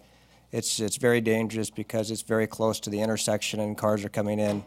So I don't know if I could talk to you this week to get to get some resolution. I think Dan Coles talked to the owner, got the name of the chain that could agree to block that exit point. Right, there may be more to it. I have a query pending with Wanda Parrish. The right-in, right-out arose out of the prior use of that property, which was a pharmacy, and the right-in, right-out was to accommodate the drive-through pharmacy window, as I recalled, and that cued Wanda's recollection. She needs to excavate that file and see if it would require a change to special use permit conditions or other board action to activate a solution. We're checking on that, and we'll have a solution plan and come forward with it. Okay, thank you. The other thing I'm going to add on to what Mr. Skinner said, I think we as a board and as county staff needs to do a better job of educating about proffers, rezonings. There's this group out there that thinks we're doing the wrong thing and hurting the county, as Gary had said. So the first thing I'd like to step back is say there is a comprehensive plan. It's a plan that the board uses for what the future is for Spotsylvania County. And in that comprehensive plan, the areas where these home divisions have been approved are in the primary settlement district. So that's where the county has already planned to build.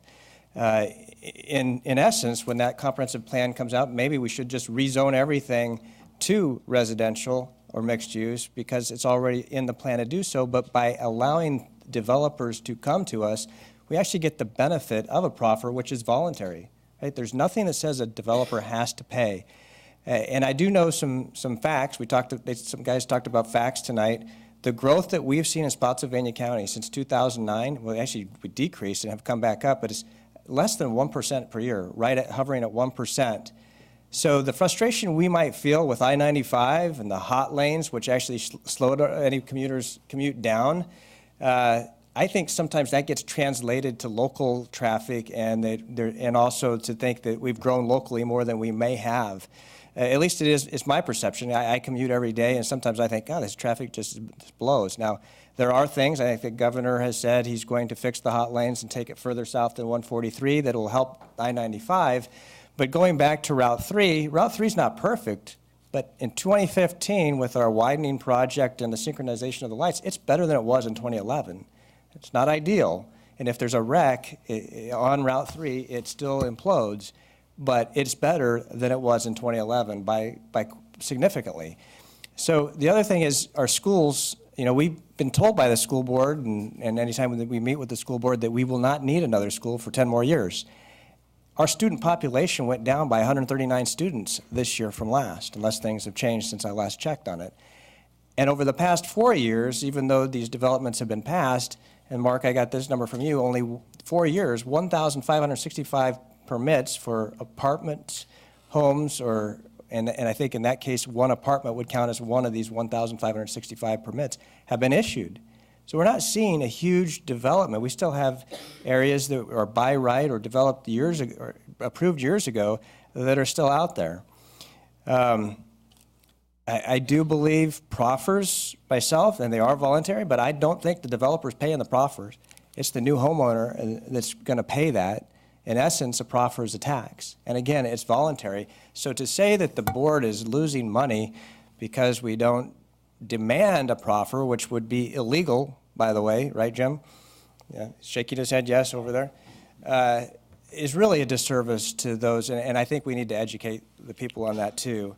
And again, over the past 4 years anyway, you have seen, the first time since the mid-'70s, your tax rate go below the equalized rate. So these developments that are approved have not raised your taxes. As a matter of fact, you should have seen your taxes decrease over time. So, Mark, what I would like to do is, I have some theories about proffers and how to present them and educate. I'd like to get with county staff over the next couple weeks to couple months to put out some facts, and so I get my numbers straight, work with county staff in doing that, and give that presentation to the public. So, thank you.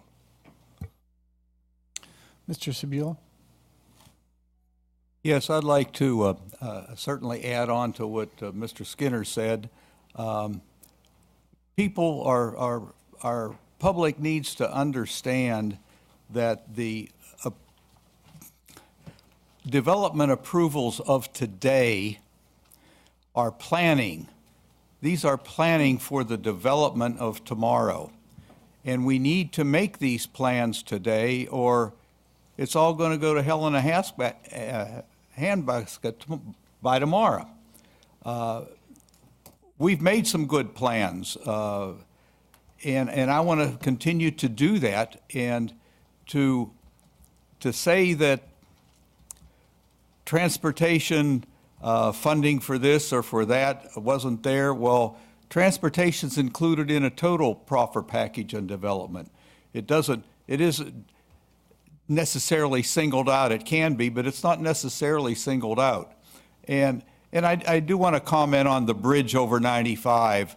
That bridge is fully funded according to the proffers. When building and the growth in this perspective to developments reach a certain point, then that work will be done. It will be commenced and it will be done. And the other thing I want to say is, you heard today about when VDOT made their report, you saw all the work that's being done in my district. You heard about it. The new work that's being done in my district was planned years ago, and now it's coming to fruition. It takes 4 to 5 years to get an idea engineered, funded, approved, and bids let out, and work begin to start. The Route 1 intersection at Mud Tavern Road is going to be partially completed this spring.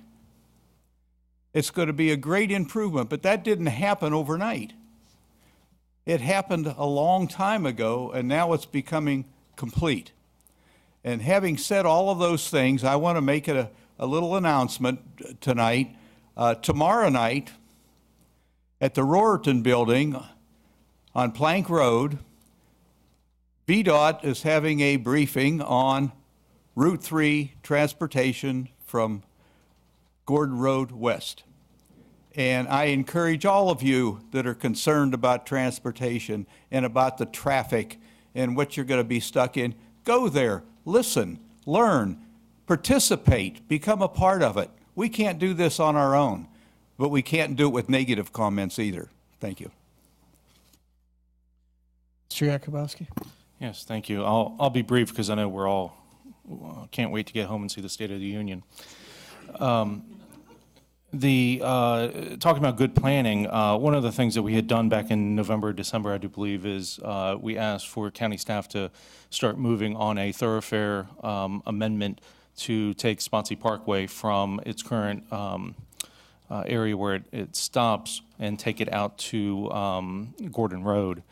I would ask the board to also entertain that we amend the comp plan for that area from Smith Station down to the new thoroughfare road. And again, this would have to go through many hurdles to get accomplished, but this is just to start the process. And so I would like to make a motion to do that. There's a motion on the floor. Is there any discussion? Certainly seconded. Repeat the motion, please. It's for a comp plan amendment from Smith Station Road down to the new road that is anticipated with the thoroughfare comp plan amendment. So, Mr. Chairman, we would construe that as direction, board direction to the Planning Commission to initiate and staff to initiate the process for such an amendment? Yes, sir. Thank you. If there's and I'm sorry, what's the amendment to amend the comp plan to do what specifically with the comp plan? To put that area in the PSD, the primary settlement district. Okay. Would that be something we want to vote with or check with utilities first to even see if?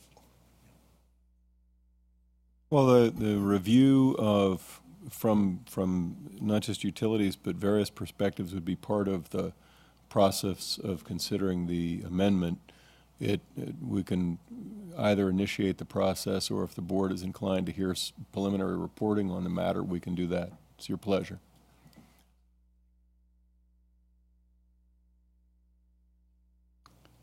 It would be a matter, does anyone present have a graphic of the alignment that is under discussion? That may help us focus on the area in question and make the motion more specific or descriptive. I don't. No, I'm sorry, I don't have that. To the proposed extension of the Spotsy Parkway. Mr. Chair, I'm going to vote against this only because I would prefer to see something more specific before I vote on something. Could I then retract my motion and ask for staff to bring that back at the next meeting? Be very happy to, and that way we can have the graphic and have it in proper form for your discussion and consideration. And also please have utilities and others weigh in on that too, please. Yes. Thank you. Another thing, if I can tack onto that, was brought up was a newsletter. We did it years ago. Can we just see what the cost is? I know the schools have some very sophisticated printing facilities, and we could keep the cost down from that.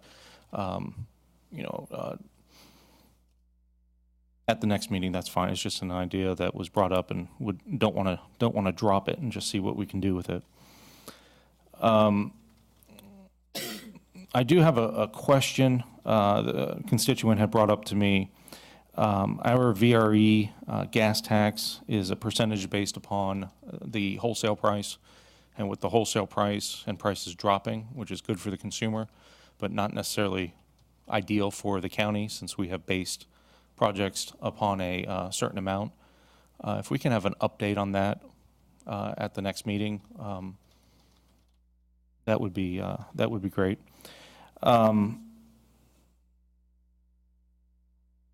I also have an issue. We're talking about proffers here. One of the problems that I have had, especially with these last two developments, and I know I've been in the minority on them, has been the land dedication to the county. I do believe it was 25 acres at Alexander's Crossing and 15 acres at the latest one. That coming in, or I might have got that back. You know what I mean? It's 40 altogether, and that was a $2 million proffer for basically $500,000 per acre. I'm sorry, $20 million. Anyway, it's getting late. But my point with all of this is that when land is dedicated to the county for county use, the developer gives it to the county at the highest and best use because obviously they're giving it away or proffering it at the value that they could have. So they use that value, and that's possibly what they should be doing. But the problem that I have is that the county then receives this donation and is restricted on the use that we can have. So, even though I know our animal shelters, the latest price tag was what, 13 million bucks. Not every facility is going to be such an exorbitant cost, but if it was given to the county and the county could then use it at that same cost, then that would make sense. If we could then sell it off for a commercial pad, then we would be actually transferring the value to the county, but we're not. We're restricted in what we can do. And part of that too is, and this is a question for staff, do we take in this land on day one?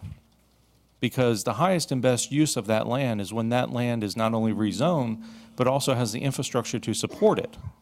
So if you have a pot of land in the middle of a large rezoning, that pot of land is not worth the highest and best value until you can use it.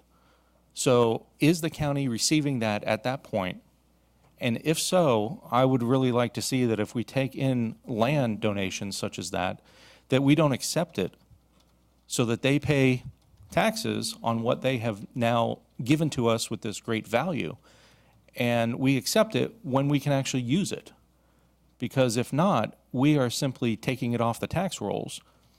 And we're also losing money in that regard too. So we got that one and that one. The other thing, and we really need to, it's apparently a proffer night, we need to really take a look at our transportation CIP. I know that when it comes to proffers, the value is calculated based upon what is in our CIP. And if in our CIP we have a very limited amount of projects simply because we don't have the money to do them, that means then that the proffer value that is necessary for a transportation network is only valued according to what the CIP is. So if the CIP is very low, the transportation dollar amount is also low. So that doesn't mean that that effect that new rezoning is having on the county is that just simply means that that's their portion of what we plan to do.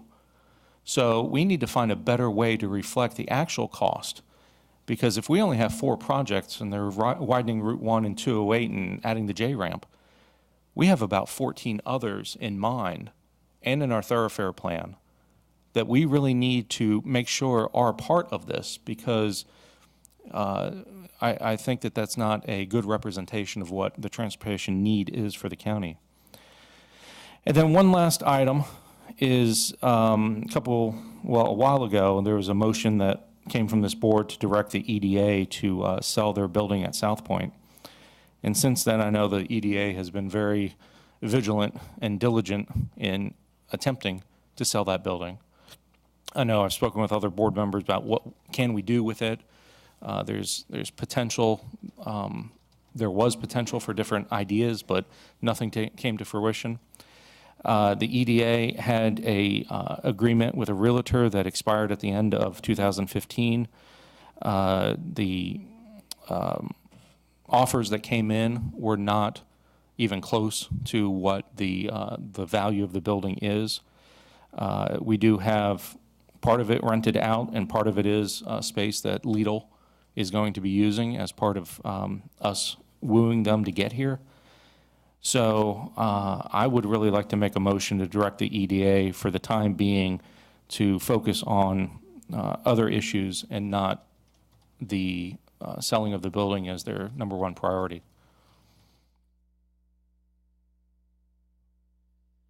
Their discussion. If not, comment. Just given that the EDA owns the building, I would respectfully suggest making the motion in the form of a suggestion or request from the board as opposed to a directive. Would. Yes, we would use nice language. Mr. Chair. Mr. Ross. Again, I would appreciate if we just put these things on the agenda ahead of time so we could review them ahead of time instead of making a decision in 30 seconds or less. So I can't support that based off of just finding out about it now. And it is a major decision this board had directed the EDA to do some time ago, and to make the decision in 30 seconds or less is not what I like doing. I'd be more than happy to ask this to be brought back at the next meeting. At your pleasure. Yes, I'll rescind my motion, but ask staff to do that. And that is all for the evening. Thank you. And I have no report. Our next meeting is January 26th at 6 o'clock. And I will entertain a motion to adjourn. Thank you.